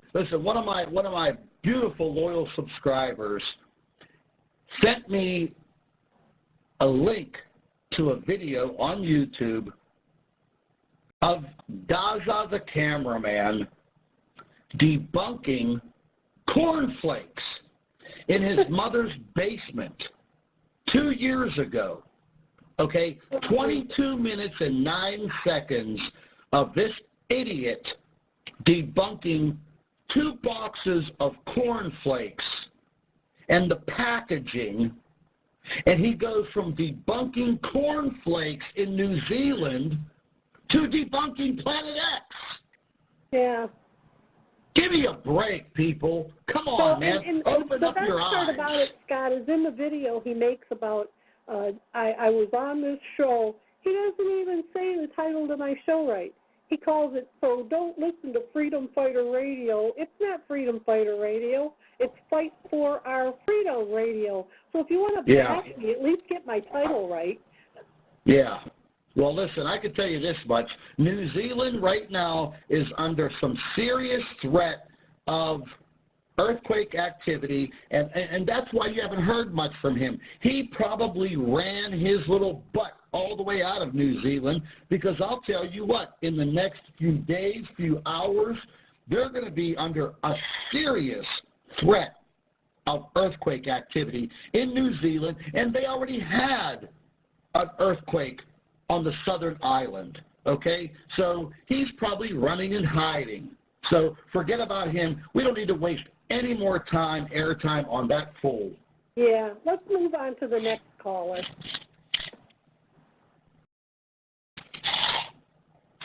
Welcome to the call, Arizona. You have a question for Steve or Scott? Hi, Scott and Steve. I'm Barbara. I'm a writer in Arizona, just north of Phoenix. And I'm a devoted fan. Hi there. I'm a devoted fan of both of you. I've been subbing your channel for a long time. I also have been a sub to Jeff P., Chris Potter, Dill Martin, anybody I can find that talks about Planet X. And you guys are the real deal.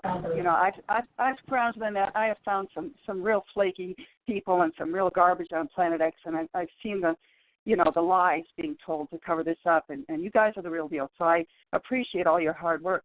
Listen, I've been researching Nibiru for about 2 years, and I've also studied the history of and prophecy about Earth changes for about 30 years.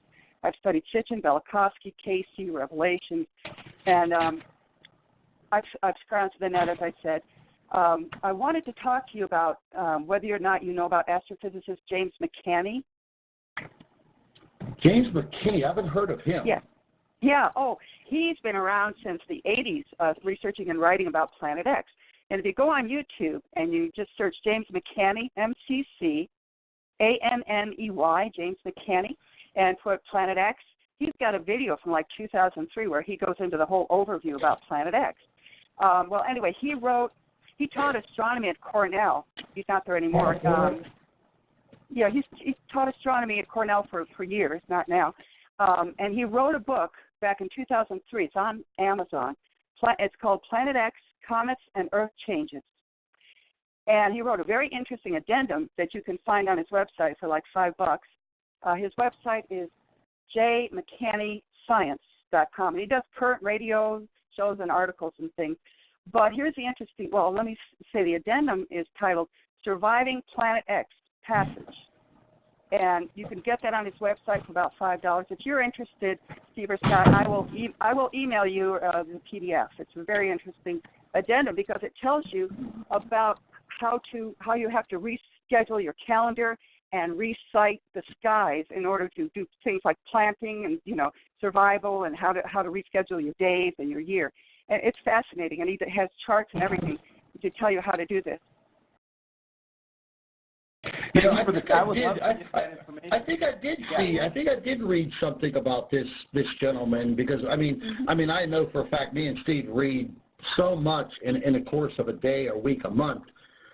But now that you mentioned the replanting, the calendar change, I mean that calendar change goes all the way back where we actually gained 5 days in our calendar right now. So I think I might have delved into some of his material a while back. And that would, and that's that's the kind of changes that you can expect. And these are changes that have been foretold. And again, I go back to the only narrative of the passing of this celestial system is not, the only narrative is not just the Judeo-Christianic Muslim eschatology. It's just not.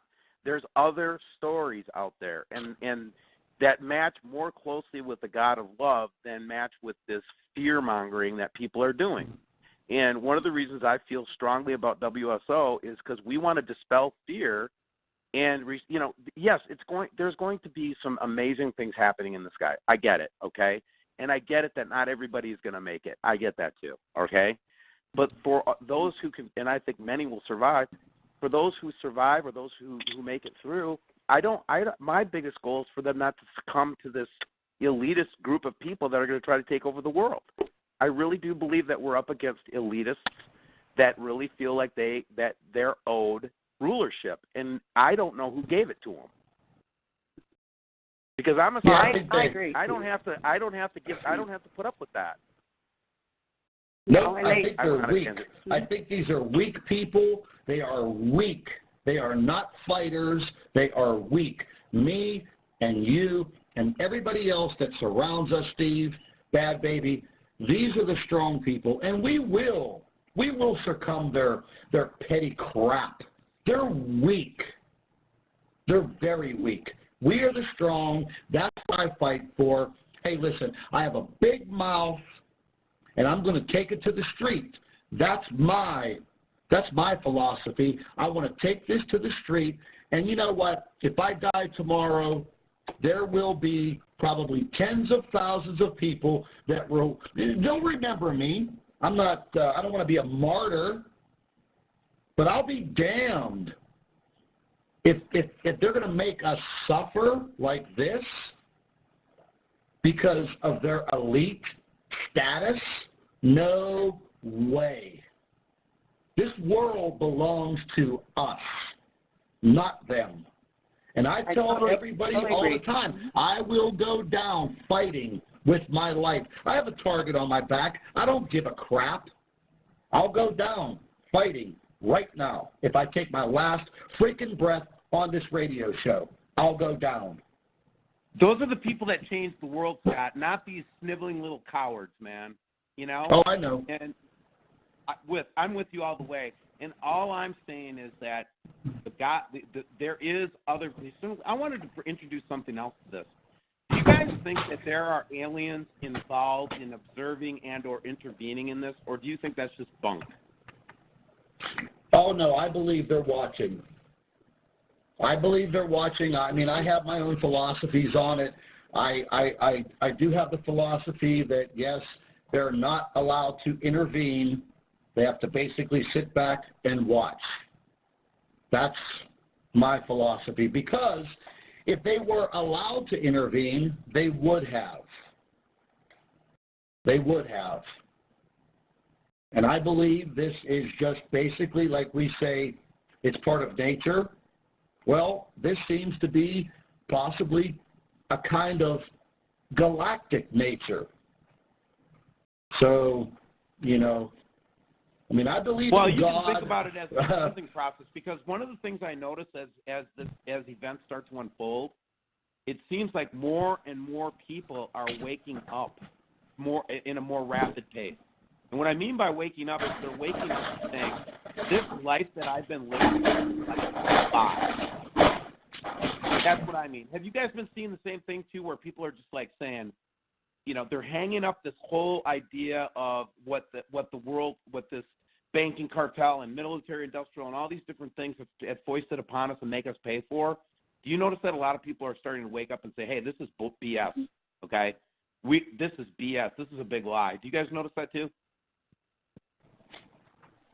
I do. Yeah, I did. I had to mute Scott for a minute. We were getting a lot of, I don't know, maybe he's got someone tapped into his line. I don't know. Oh, they're probably trying to shut me up. They do it on a daily basis, but go ahead. Hey, guys, excuse me. This is Barb again. I have one point to make on that. I've been following, Nibiru channels on YouTube for a long time, and I used to notice like 12 viewers, 13 viewers, 200, and now you guys are you're attracting like tens of thousands of viewers, 100,000 viewers, and that was not the way it was a year ago.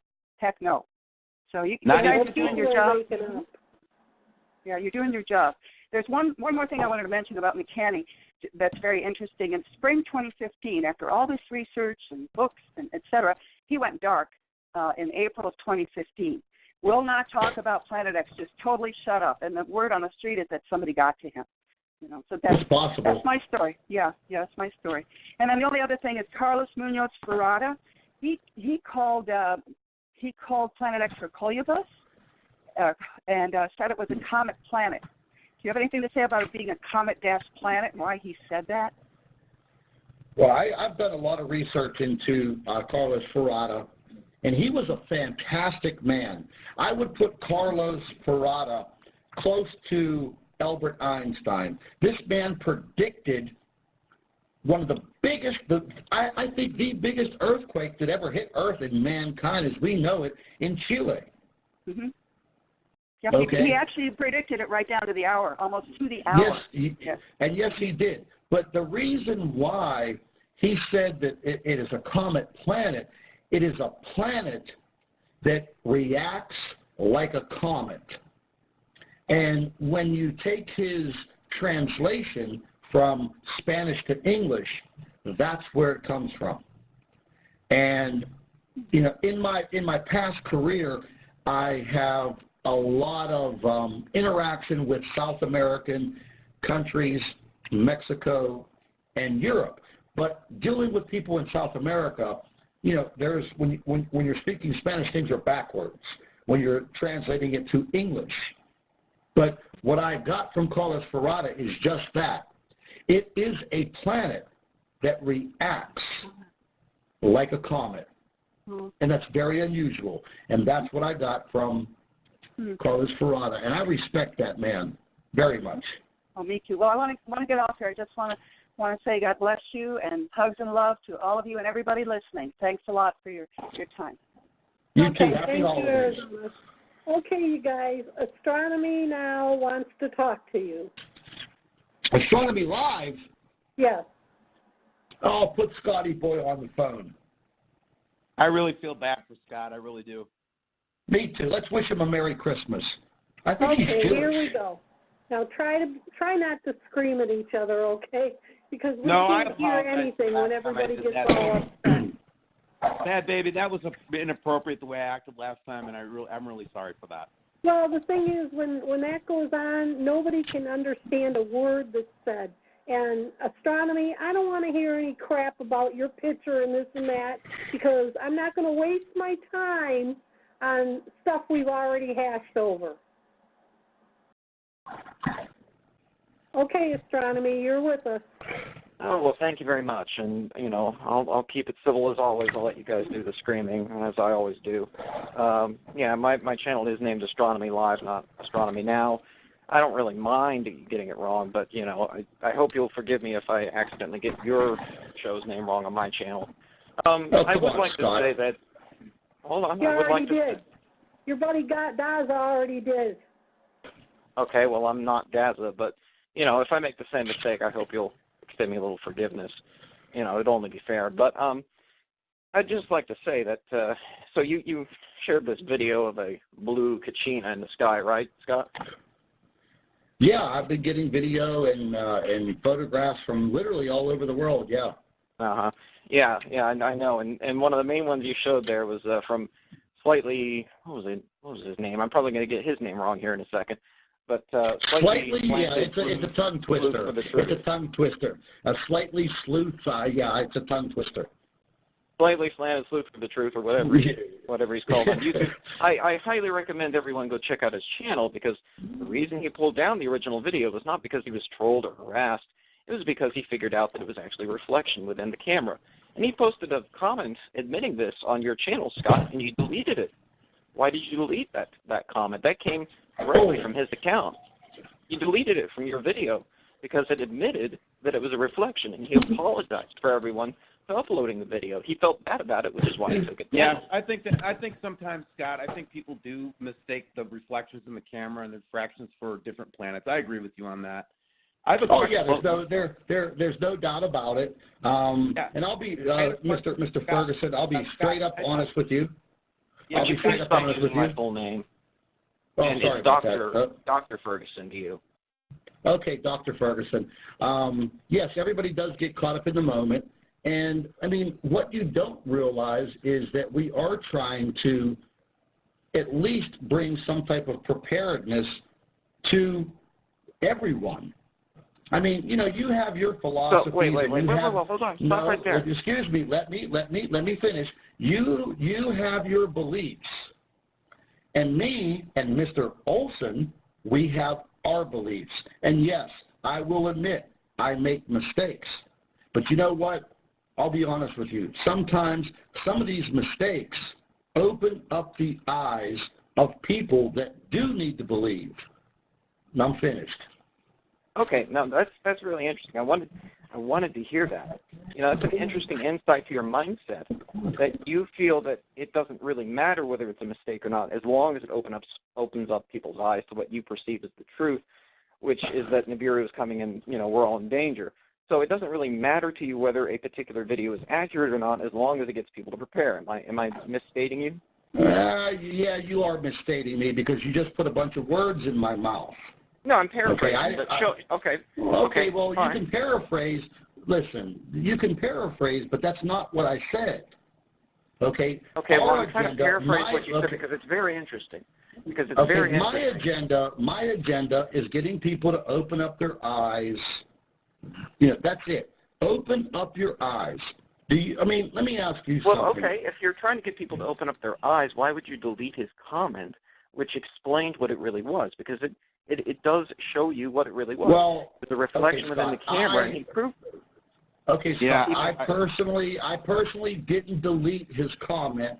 I have moderators on my channel, just like you do. I don't know if you do, but I know a lot of channels have moderators on my channel. Okay, well, I don't have moderators. Okay, well, I have moderators because I cannot be there 24 hours a day, 7 days a week. Okay? Well, and okay. I've had communication. I'll give you the benefit of the doubt on that. Can I talk? No, hang on. I want to give him the benefit of a doubt on that. All right, that's fine. At some point, I'd like to get into the conversation. That's all I'm saying. Sure, I'll be quiet. Because I have a question for you, Scott Ferguson. Oh, okay. Please stop using my full name. But before you ask that question, I just want to finish up by saying I'm on a live talk show. I'm not trying to do anything to violate your privacy or anything like that. Really, I'm not. But my question for you is: do you really think that Scott and I and all these people that I've been and all the subscribers, everybody, are just lying? Do you think we're liars? Well, I have caught you both in lies in the past. I mean, that would not be an inaccurate statement. I don't think that everyone who follows your channel. No, that's a statement of fact. No, that's a statement. Because where's the 13-page PDF? Where's the 13-page PDF? Where are the two astronomers you said you talked to? I mean, come on, these are statements of fact. You stated that like you like your privacy, they like theirs. Here's the thing: if you think I'm a liar, right? I want to tell you something. I don't think you are. I think that you're well-intentioned. I think you really believe what you say. I just wish you'd give me the same respect. Okay, well, Steve, I mean, I've caught you being dishonest before, but you know, I'm always willing to give you a new chance. Please don't. You know, we had a discussion. productive Why would you have to discussion. reduce that comment to a character assassination? I really do believe that you're good intentioned. I just don't believe what you say. You don't believe what I say. Why can't we be respectful? Why do you have to make it like a character assassination? I agree. Okay, well, I'm just stating facts here. Let's review, okay? Scott said that he had contacted 2 physicists or astronomers and had a 13-page PDF from them. We contacted both of those people, and he had not contacted either of them. Steve, you stated in your counter notice to my copyright complaint about the pictures you used that belonged to me, you stated in the counter notice that you could prove that they were not my photos and that you knew they were not my photos. When I called you the other night, you admitted you knew they were my photos and you would be willing to, you know, take that video down in the future. No, what I admitted to was the fact that they could have been your photos, and if they would have come through a subscriber or something like that, there were no watermarks or any indication that you owned them. And so therefore, well, in the counter notice, you stated absolutely that they were not my photos. Look, what I'm saying is, see, again, you're trying to resort to a character assassination. That's going to be adjudicated. No, I'm just stating facts. I'm just stating facts here. I mean, no, what you just did with Scott here, really, man. Listen, Scott, I really want you to know that I do love you, man. I really do. Okay. I love you too. I'm not going to argue about these photos again. This is a waste of time. It's like a waste of oxygen. Hold on 1 second. Hold on one second. I don't mean to interrupt, but Doctor, what do you want me and Steve to do? What do you suggest that we do from here on out? Okay, you want my honest opinion on this? Yes. This is my opinion. Okay, so now we're going to enter into the realm of opinion here. So I just want to make that clear that this is my opinion of what you should do. But first of all, it would be a good idea to get involved in your local astronomy club to learn more about astronomy. And when subscribers send you photos and videos, it would be good to run that by, somebody in your local astronomy club who has experience doing astrophotography, can explain a lot of normal phenomena that are occurring in the sky, and, help walk you through these things before you go off on a YouTube video, repeating them, possibly scaring people needlessly. Okay. I do have an astronomer who's a professional and a professional photographer, but, I don't have access to them 24 hours a day, 7 days a week. I get you. I see your point. No, I think that's a great point. You have a valid point. I'm not even arguing with the suggestion, but do you think that because I put up a video that you disagree with that I should be shut down for that? It's not. No, of course not. And that's not why I filed the copyright complaint. And I wasn't trying to shut you down. I just didn't want you using my photos. Then why were you guys celebrating? Why were we celebrating? Because justice was finally served. After I asked you to stop using them 3 times and you refused to, finally something was done about it. Listen, Scott, what you guys did was pretty lame. Why was it lame? Get through this. Well, why was it lame? Look, bottom line is after the whole YouTube scenario, YouTube is so damn petty, for Christ's sake. You know damn well that in 10 days, his channel is going to be right back up, and all you did was take him down for 10 days. I've been through this 100 times. So, we know that the photographs belong to you. And, hey, listen, man, you do a great job, and you are a smart guy. I wish I had you on my side, and I wish that you weren't my freaking nemesis. I know. I'm just telling the truth, okay? No pun intended. Look, I'm not a nemesis because I'm telling the truth. Not per se. I understand that. I understand that. But now, you've become like our enemy because all of the things that have gone on between my channel and Steve's channel and you and WTF Sky and all these troll people, you guys really are not doing the world a favor. What are you going to do if in 2 weeks from now we are under a very, very serious threat I mean, how are you going to sleep at night? Over a YouTube video? If we're under a threat, it's not going to be because of Nibiru, okay? I can say that. What is it going to? But what is it going to be from? It could be. I mean, we could be under threat from anything at any given time. Right now, an asteroid could fall on my head with no warning. It could happen. Asteroids can flip through our detection capability. I mean, it's possible. That's a real threat. And so, you see, part of my annoyance with some of these Nibiru claims is that it distracts from real threats. They're not sexy enough. They're not exciting enough for YouTube, I guess. And so, people get sidetracked onto them. But there are real threats every day. It was not that long ago that comet sighting spring was discovered. And when it was discovered, it's not funny, man. It's serious. Now, see, this is a serious threat, but you guys won't take it seriously. But seriously, comet sighting spring, nearly hit the planet Mars. And, hey, that should be a wake-up call to all of us. This long-period comet barely missed Mars, and that could have just as easily have been us. At any given time, we could find a long-period comet on a collision course with Earth in about a year or so, and guess what? There'd be absolutely nothing we could do. The ending would not be like the movie Deep Impact. A lot of comets have been coming into the atmosphere. There was one that just came in and lit the sky up in Spain. So, that's exactly what I'm saying, though. You agree to disagree with these guys. I'm not going to spend my whole show with you arguing and everybody arguing. I've got we've had a good conversation this time, but one thing I do want to ask, I don't even know how to address you now, Dr.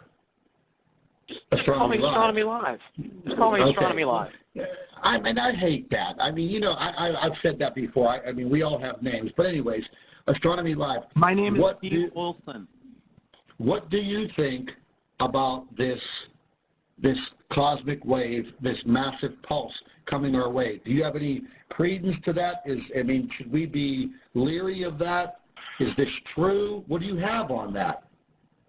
Okay, well, from what I've seen, and I honestly have not had much time to look into that because I am working on other projects right now, but from what I've seen mentions of gamma-ray bursts coming from the galactic core, this kind of thing. The thing is, gamma-ray bursts arrive at the speed of light. There is no warning. We wouldn't even know if one were going to arrive, but it's not something that I would be particularly concerned about coming from the galactic core. If you want to talk about a gamma-ray burst that's a real threat, look up WR104, Wolf-Rayet Star 104. This is a star that is nearing the end of its life, and based on the spiral pattern we can see, if we're aimed down an axis when the gamma-ray burst goes off, it could do some serious damage to our planet. And that could happen at any time. It's not a matter of we think it's going to happen in 2 weeks. It could happen next week, it could happen right now, or it could happen 1,000 years from now. We don't know when. But if that did happen, it would do some serious damage.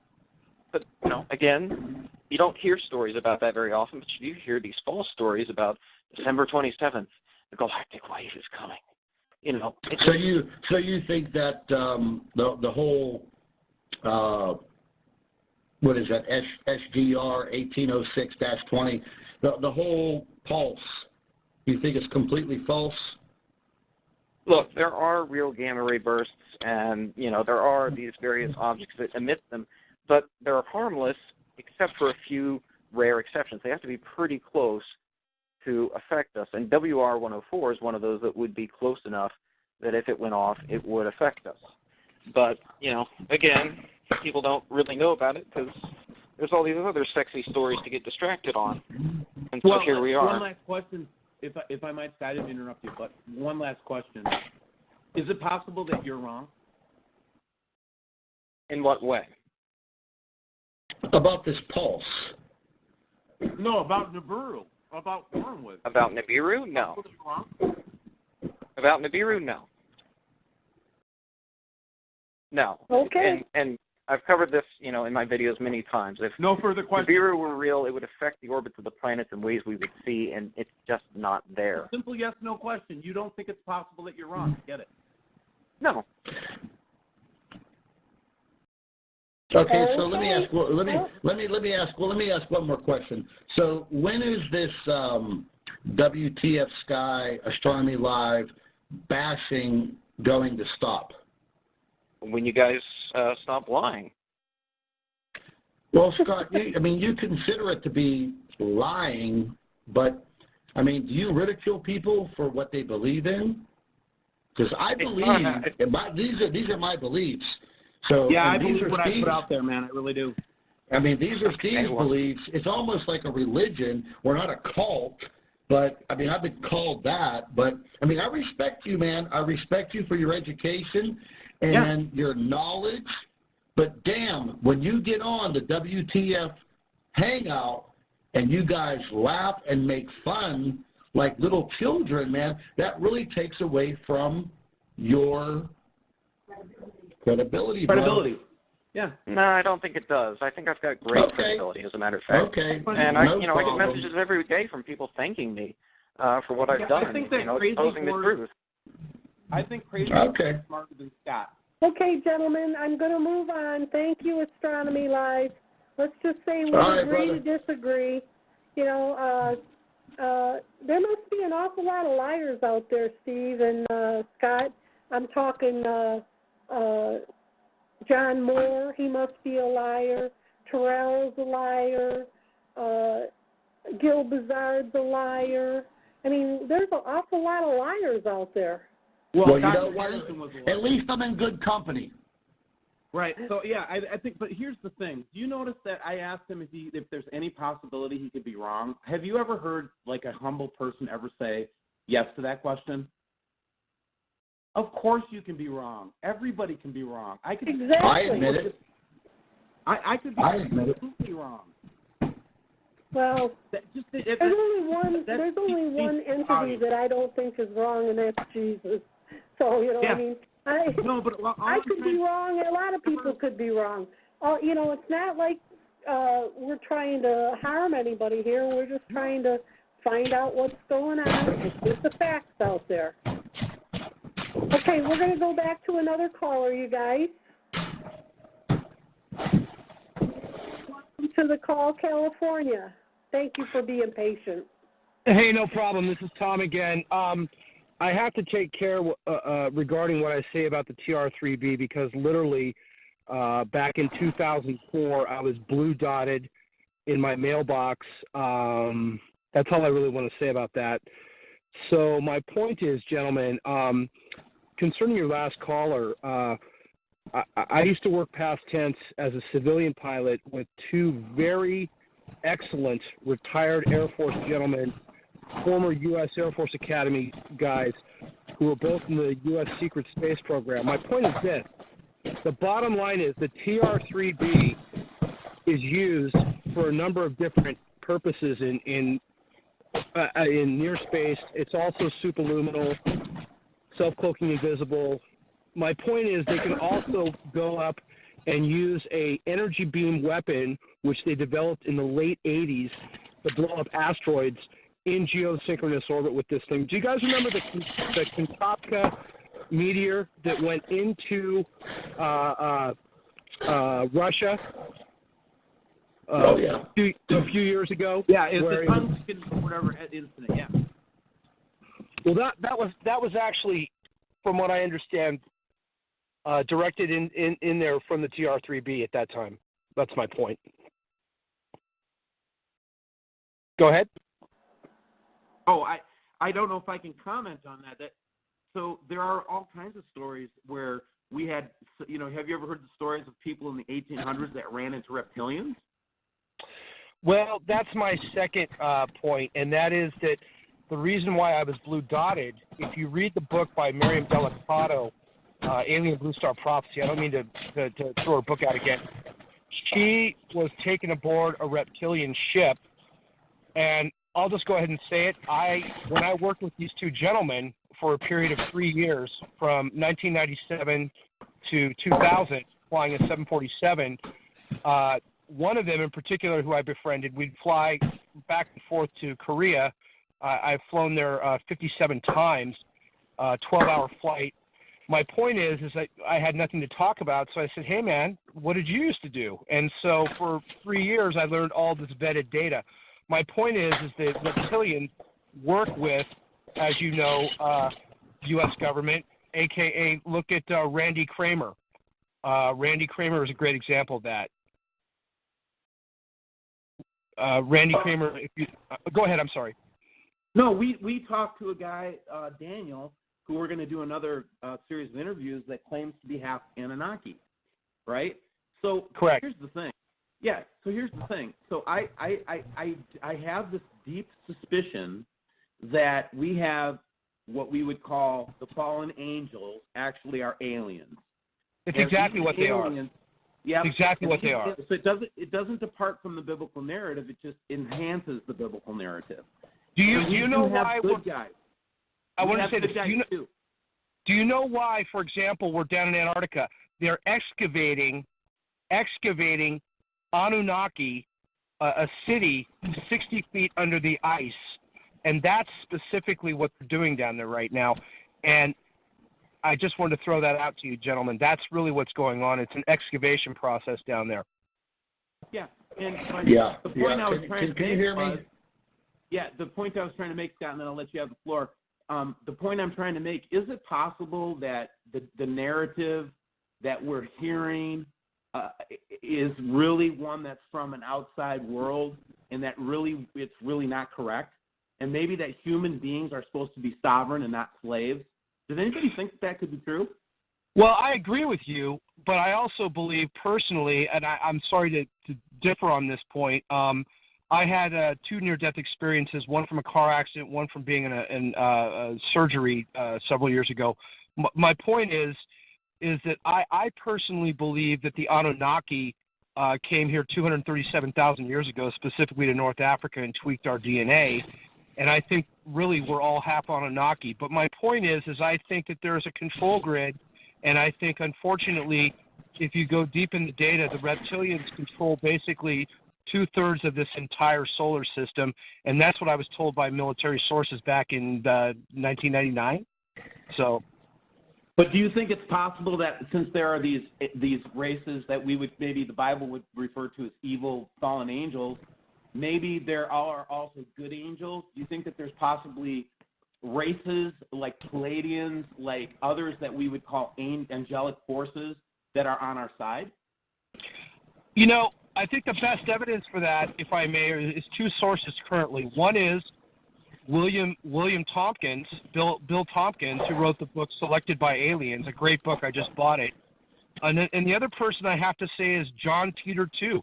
John Teeter is a clone. He was a product of the Dulce underground base network. He did come back in time, and he did operate the TR-3B. So I really think that John Teeter, too, is the real deal. And he worked with several... I've interviewed John. I'm friends with John. Yeah, you know what? That guy is definitely the real deal, because I tell you, a lot of the data points that he's talked about, I've heard 17 years ago, and they cross-pollinated. And I was amazed when I first came across his videos and started listening to him. I'm like, wow, he really filled in quite a few of the pieces of the puzzle. He is definitely the real deal.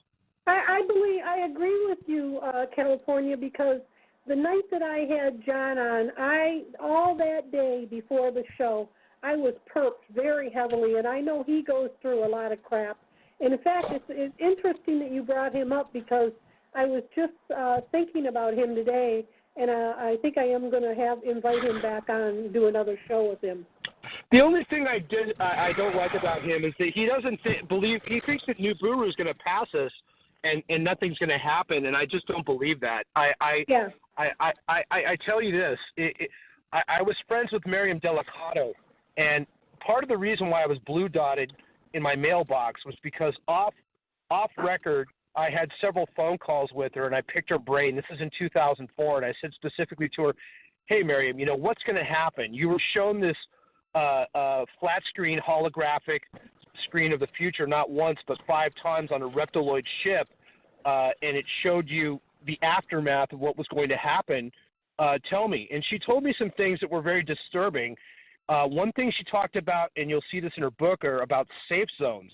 One of those safe zones, in fact, is the Hopi Four Corners area, and she talks about how she's going to work with the Hopi up there and has been for, I don't know, a decade, and they have an underground facility there where they have short grays, and they work with short grays who have come down basically from the moon and Mars, because as you know, we have a Mars base. U.S. Air Force has had a Mars base since 1967, from what I was told.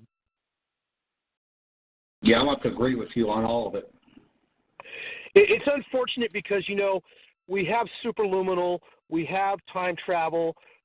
Everything John Teeter says is true. If you want to go look up alien ARV, Alien Replication Vehicle, there's a great video on it. In fact, the gentleman that produced that video was killed 3 weeks after he produced it, and that video came out in 2001, ARV, and it really breaks down the physics behind superluminal flight, and it just goes through all the data points. It's an amazing video. It's very highly recommend it. But, you know, we have a Mars base. We've had Mars base for going on 40 years. We've had a moon base where we get helium-3. They use helium-3 in the TR-3B and the TR-6 Astra.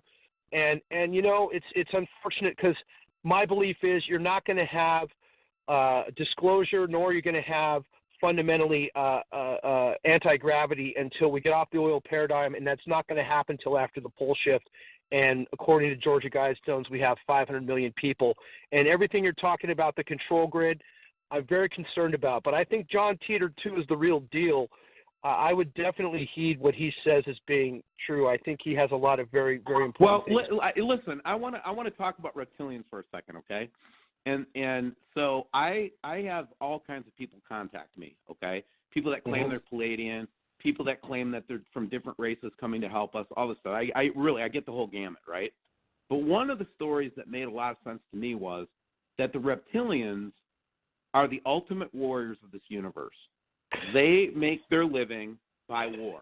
That's their gig. The universe, this is what I've been taught, rejects that. Most of the universe does not believe that. Most of the universe vibrates at a love frequency. Yeshua, Jesus Christ, when he came, you know, you'll notice anybody who tries to represent God as love gets strucken down. You notice that? Of course. And of so course, I can't disagree with you. I think the unfortunate reality is that we're way, way, way out on the very edge of this particular solar system. Oh, but let me finish, though. Okay, let me finish. Go ahead. I'm sorry. No, that's okay.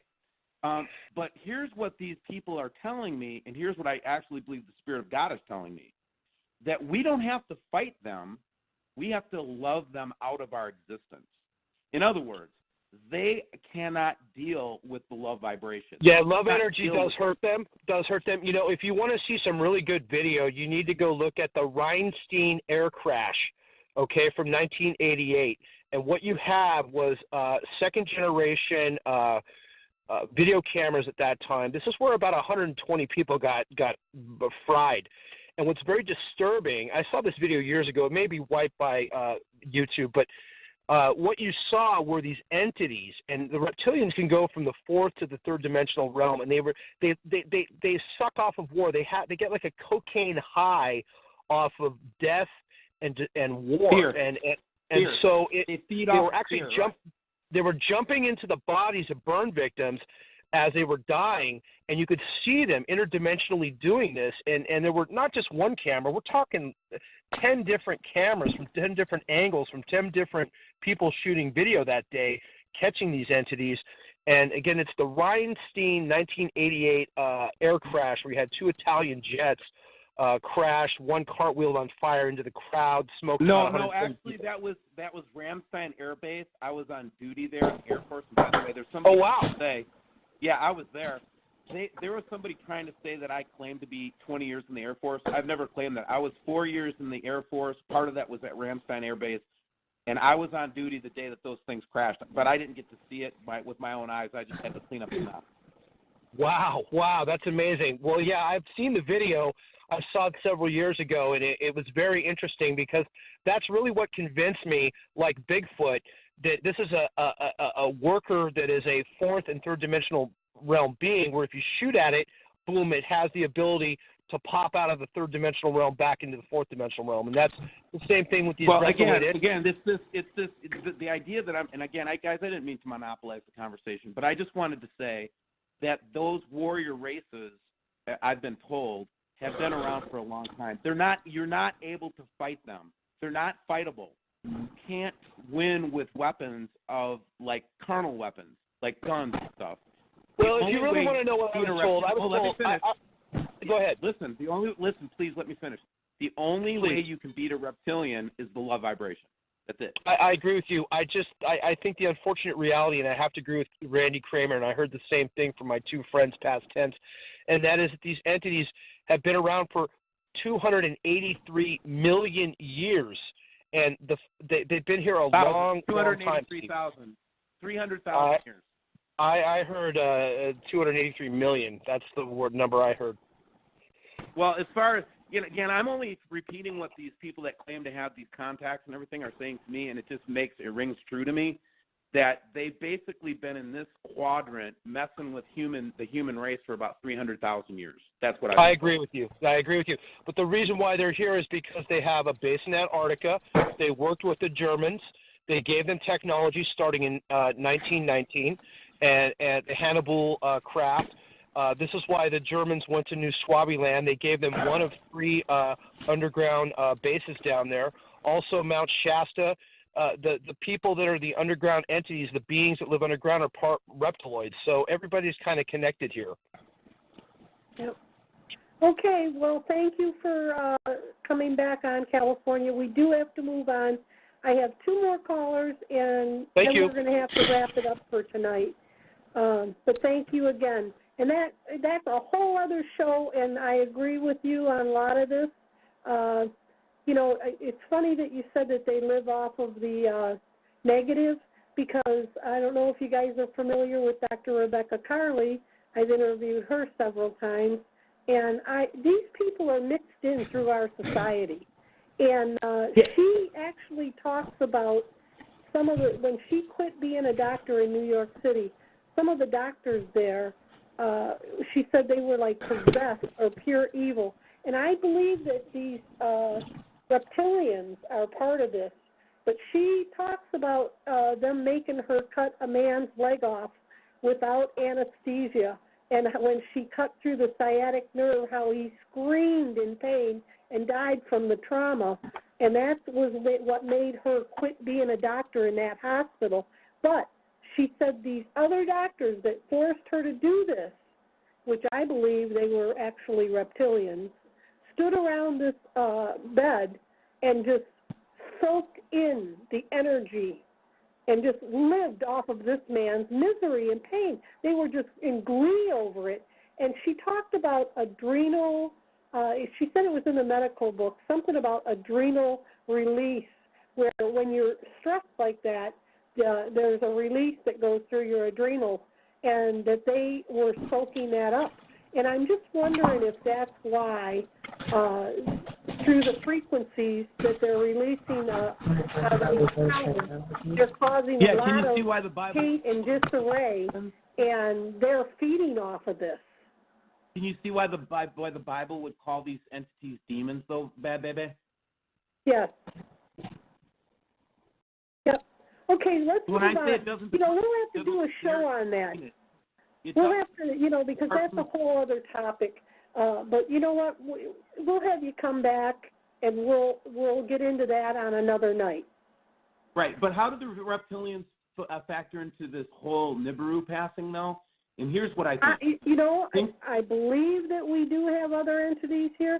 That's what John Teeter says. He says that Nibiru is a ship and that the Anunnaki are in there. A lot of people believe that, actually traveled to the planet Nibiru, and he went to war with the Anunnaki. I'll have to pull up that story, that show I did with him, and send it to you. I friended you on Facebook, but you haven't friended me back. Are you talking about me, Badbaby? Yeah, I'm talking to you, Steve. I had to take it from my Facebook account because it was completely destroyed. Oh, okay. Okay, well, I had gotten trolled so bad and so hard on Facebook that I just had to shut it down because it was ridiculous. My family, all my friends, everybody were like, what is all going on here? Because I just innocently just befriending people, you know what I mean? I'm just a dumb, really. You know. All right. Well, you know what? You need to have Scott give me your email address, and I'll shoot you out that interview in the email. Very interesting interview. But let me move on to the next caller, and then we're going to take two more. We got Real Story waiting, and we also have Oregon waiting. And then after that, we're going to call it a night, you guys. And we'll wait a couple of weeks and have you guys come back, and we'll do another call-in night. Welcome to the call, Real Story. You have a question or a comment for Steve or Scott? Hey, Scott and Steve, it's Alex, Central Cali. What's happening, brother? Hey, what's happening, man? Hey, I just want to clear up everything first for all your callers and all your subscribers to know Scott made me the moderator for his channel, and I'm the one that's responsible for deleting all the comments. Anybody who tries to debunk this man, I let them know that I'm going to delete their comments.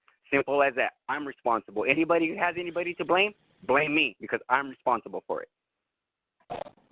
Okay, that's what I want to clear up. I wanted to clear that up with him. And second of all, I just want to let you guys both know I appreciate both what you guys do for us and everything. But I got one question and one thing that I'm kind of concerned about. I'm pretty sure you guys heard about Comet P45, right? A Honda P45, right? Yeah, P45 Honda. Okay, well, I have a feeling that that's the object that's going to be coming this sometime next week. I don't believe it's some kind of starquake that happened way out there. I believe was that they caught Nibiru passing by. It did exactly what Sliding Spring did to Mars. It hit a planet there. They saw that. They got scared. So all what they're doing now, they're trying to cover up their butts for them to come out with something else. Because haven't you noticed they're coming out with all kinds of freaking different things about a freaking a space, a Stargate, cosmic and then freaking waves, all this. They're coming out with all kinds of drama, and that's exactly what they're trying to do. They're trying to keep us all confused about what's really going on out there. We already know what's coming in. We all know that already. You know, and they're the only ones that I would have to agree.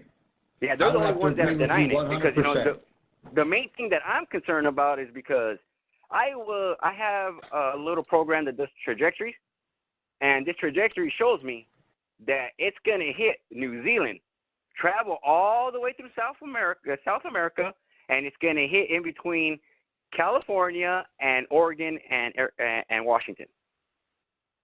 If it does that, it's gonna fry us. Well, you know, again, I hope that doesn't happen. I hope so too. You know, I'm just letting you guys know that's what I have. That's what I have, a trajectory right here. I saw the whole plan, and I was like, wow, it's kind of freaky. But I just want to let you know too, Scott, if you got those pictures that I sent you about that comment I picked up. Oh yeah, I got it, brother. I got it. Trust me. Well, and let everybody know, there was a comment out here today. There was a comment out here somewhere by California. I'm in Central California. I caught a comment. So I believe that's the reason why. I definitely saw that, my brother. I mean, I definitely saw that. And you know, I just want to add one quick thing here. You know, Badbaby and Steve and everybody else who's listening. You know, whenever I mention and I use the word we in my videos, this is exactly what I have. I have the pronoun we. I have all of my subscribers, and I have my colleagues like Steve and Jeff P. and others, and, you know, Wayne Steiger, and I have knowledgeable people, and I have my team, which includes Alex and Sean that was on the show, and I have others. And listen, we decided a long time ago to band together, to collaborate for one reason, and that is to find the truth, deliver the truth. Bottom line, I'm not here to fearmonger and lie and cheat anyone. Believe me, I would never have painted this target on my back because I don't need it. I don't need it. But what I have to say is I have one hell of a team of people that are giving everything they have to find the truth and bring it to you. Bottom line, I'm done. Yep, exactly. That's what we're all here for. We're all here for the one thing, the truth. Because you know why? We're not going to get it from NASA. We're not going to get it from the government. So what do we have to do? We all have to band together for us to come out with our own conclusions and our own hypotheses to figure out what's really going on. It's not bad. It's not.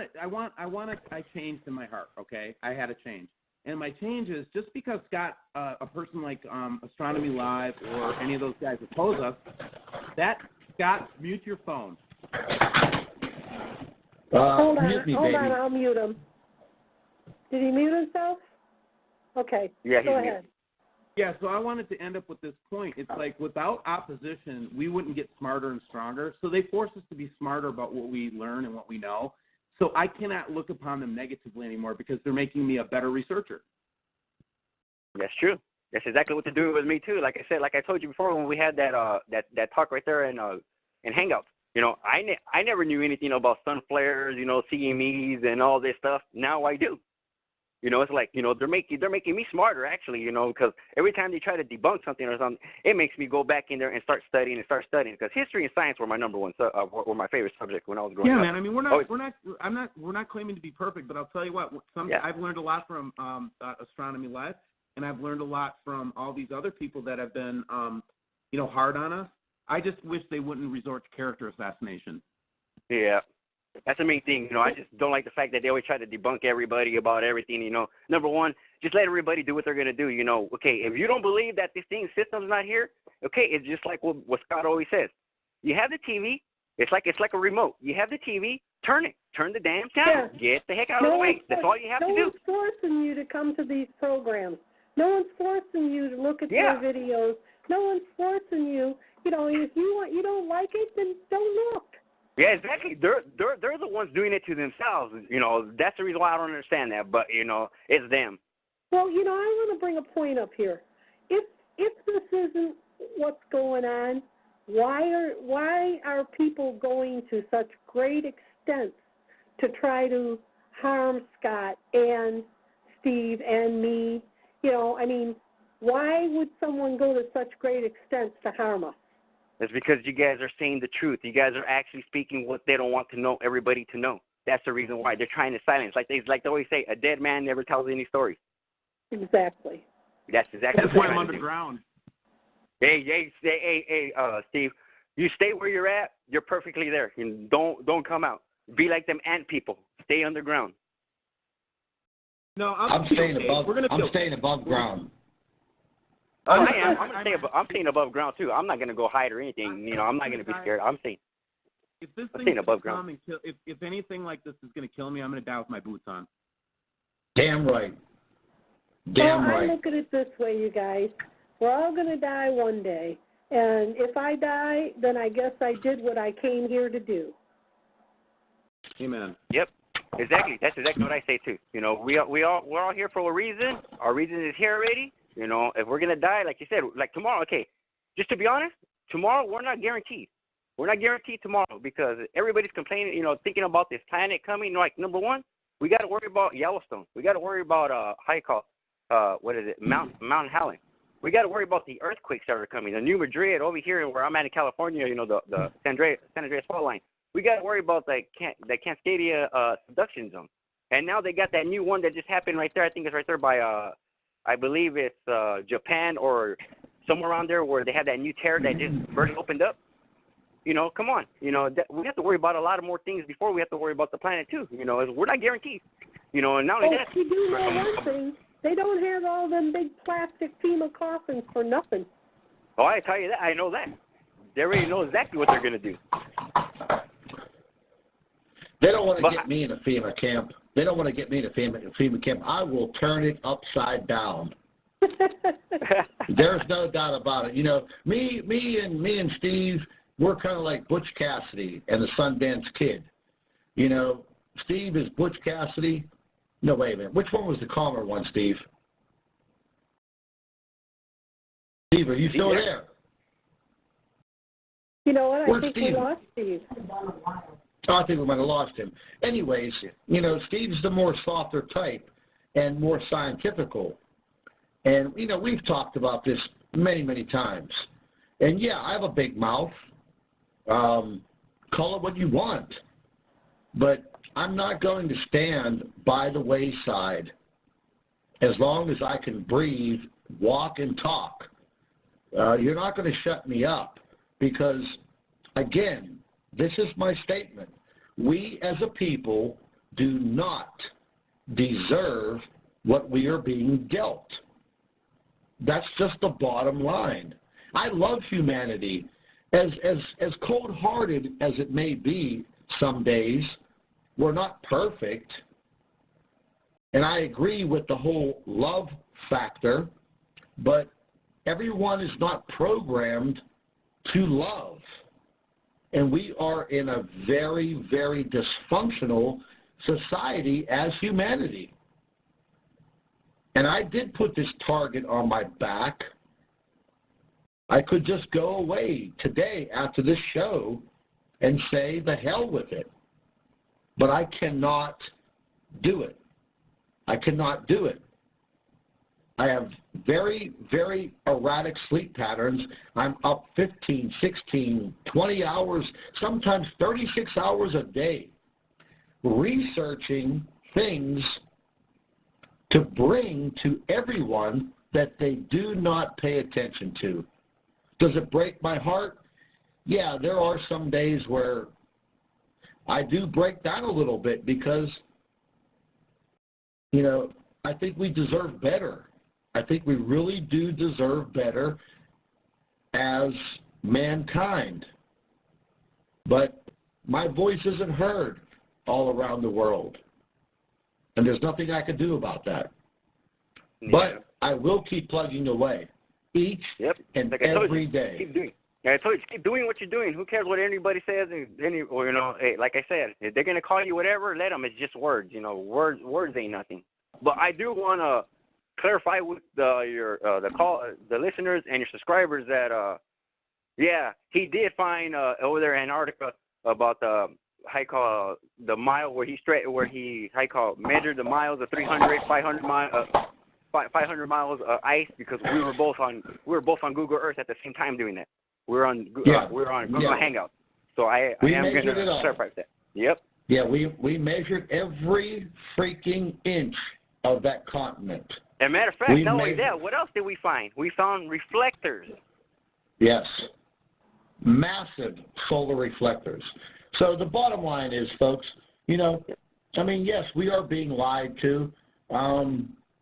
We should be the ones ruling the world, not governments. Yeah, we do need to have, governments and control and blah, blah, blah. But you know what? The bottom line is the governments are not the judge, the jury, and now soon to be the executioner. They cannot play God. There is only one God. And the governments do not have the right to play that role. And that's what invokes me every single day. As I go sleepless, day after day, you know, I can't even see sometimes because I'm staring at a computer and doing research. And yes, sometimes I'm wrong. I'm a human being. But you know what? I'm opening up your eyes. And I get emails, beautiful, loving emails from people all over the world. I had a man in Israel offer me to come all the way to Israel, stay with him and his family. He said, just drop everything. Just come here. It's peaceful. But little does he know, you know, there's going to be a lot of things going down in Israel. They're going to try to break Israel. And it's all prophecy. It's all in the Bible. I mean, we've gone over this time and time again. I just wish that every single human being on this earth would just open up their eyes, no matter what race you are, no matter what color you are, no matter what religious faith you have. Bottom line is, we are being faced with what they call the end of times. I'm facing it. We're living in Revelation time right now. We're living in the time of Revelation, and no one wants to see that. Everybody wants to keep their eyes closed. The reason why is because what the government's telling them, oh, nothing's going to happen. It's not. No. Forget what the government's telling you now. If you were to actually pay attention to what was it, the interview that you did with the or that video you did with the people that live out there in what is it, Alaska? Pay attention. Yeah. They're telling everybody right then and there.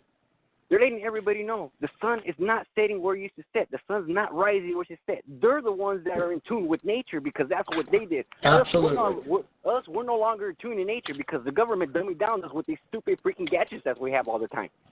Exactly. You tell me right now, if any of your callers right now or any listeners right now, they know how to skin a deer, know how to prepare a meat, season and all that. Hardly nobody does. Nobody does. Listen, 90% of them couldn't use a can opener.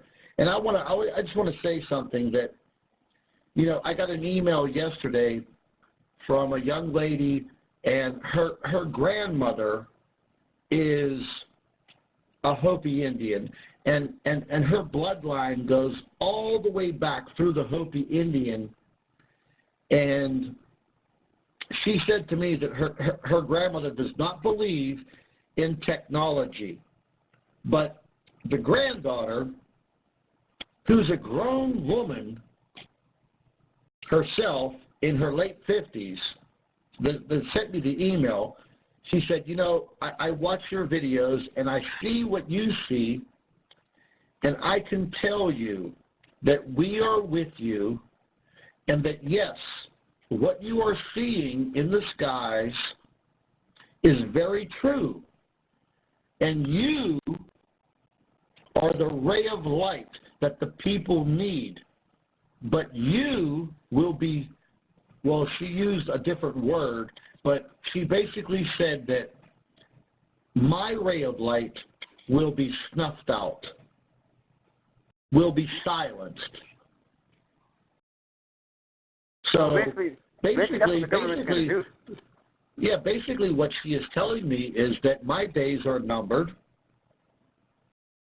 and that's okay. I'm not a martyr, never claimed to be. Okay, but if I have to go down in history as that, if we ever have a history, well, so be it. Yeah, well, we all have a history. Thank you so much for calling in. Thank you so much. Thank you so much, baby. And God bless you. God bless you, Steve. Steve and Scott, I'll talk to you in a while or maybe tomorrow. Yep, I love you, brother. I love you, brother. Okay. All right, take care. Good night. Thank you so much. And we're going to move on to our last caller for tonight. And for those that wanted to ask questions, just take note that we will do another show and get to you guys later. Welcome to the call, Oregon. Thank you for your patience.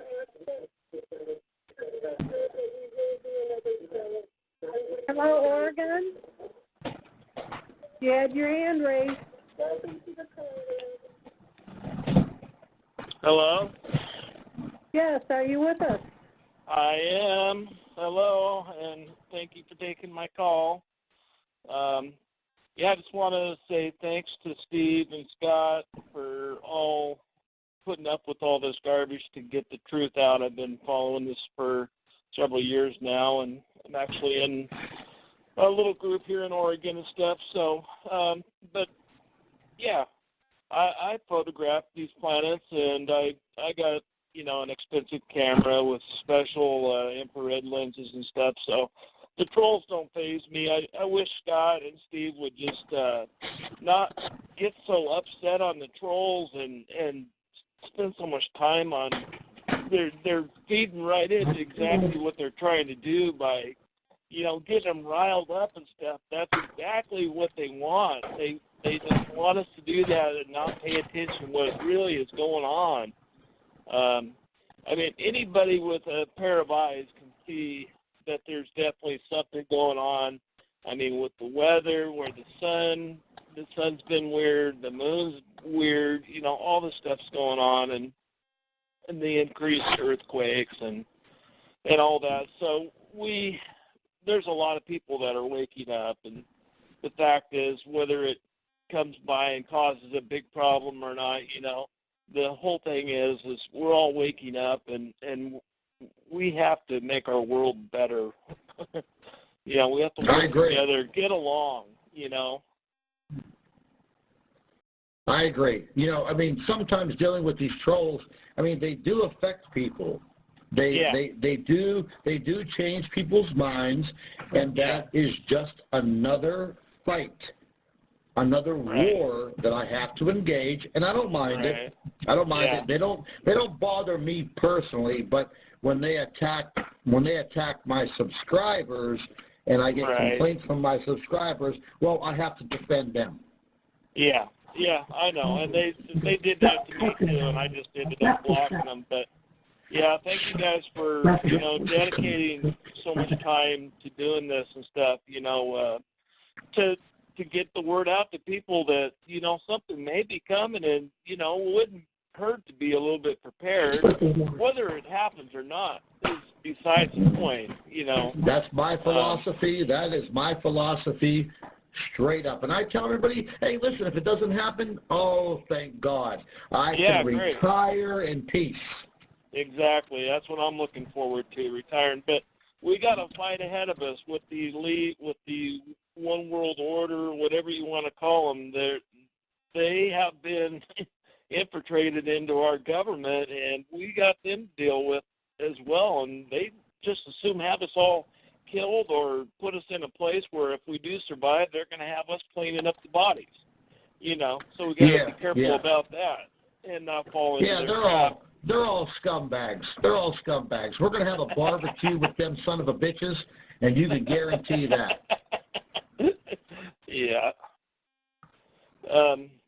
Anyway, no, this was a great show. Other than somebody's mic kept coming on, and they sound like they were cleaning house to me. Other than that, it was a pretty good radio show. I enjoyed this one a lot. So it sounds like Steve dropped off. Yeah, that was we lost him somewhere down the road. I find it interesting that Daza's in my chat room. Why are you even here, Daza, when you told everybody not to listen? You're only coming here to spread your BS. I get that. So I don't understand that either. If you're not a believer, why do you follow these channels around and you're always wanting to get into an argument with people? If you're not a believer, why are you even trolling this site? You know what I mean? I have direct information that he's a Luciferian, and he is paid directly to silence this information. And I'm not going to divulge my sources on that, but it is what it is. There's a lot of them like that, like Obama and Clinton. They're all in that Luciferian part. That's why they're fighting so hard to take this away from Trump. They don't want to lose control, but they are losing control. Yes, they are. Day by day, minute by minute, they are losing control. But we'll fight. Bottom line. But anyway, the photos has been great. I mean, so what? There's a lens flare here, a lens flare there, but these planets, these photographs that you guys have been getting has just been incredible. I mean, it's pretty awesome to see it, but scary and scary too. But well, hopefully these things will just come by and not cause us any problem. They'll go way back out in their orbit, and everything will be fine. But we can always hope for that, Yep, that would be great. That would be absolutely fantastic. I could retire and live in peace. I'm right there with you, buddy. I'm right there with you. I hear you. Thank you for calling in, Oregon. Yeah, thank you. I'll keep listening to the show. This one was really good. Other than the troll argument.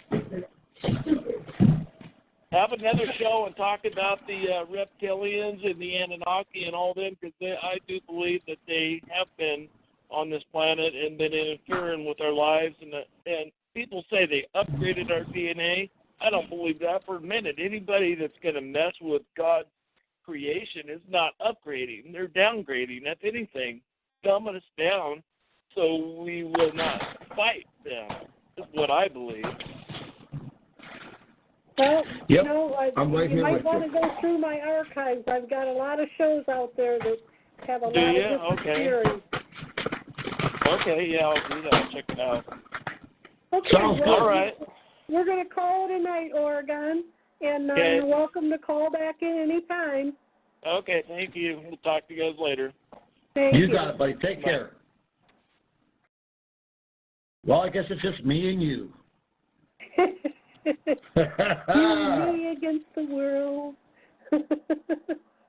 Hey, I'd stand for that any day. Listen, it was a great show. At least we got, got a lot of information out. And, anytime, any place, anywhere, you have us back, have me back. I love it. Yeah, we'll do it again. Who knows? Maybe we'll do a Christmas show or something. Yeah, absolutely. I'm game. I'm game. You know what would be interesting, Scott? Maybe we should schedule a show for the 27th. So if there's nothing going on, because this is when this pulse is supposed to hit. So let's see if we can do that for on the 27th and address what's going on. Yeah, the 27th, 28th, somewhere around there. Yep, absolutely. Okay, well, get with Steve and get back with me, and I'll schedule it, and we'll, see what's happening. But I want to thank you for coming out, spending your time, and, I think we addressed a lot of different things, and a very interesting call. And I want to thank everybody that called in tonight. They all had a lot to contribute.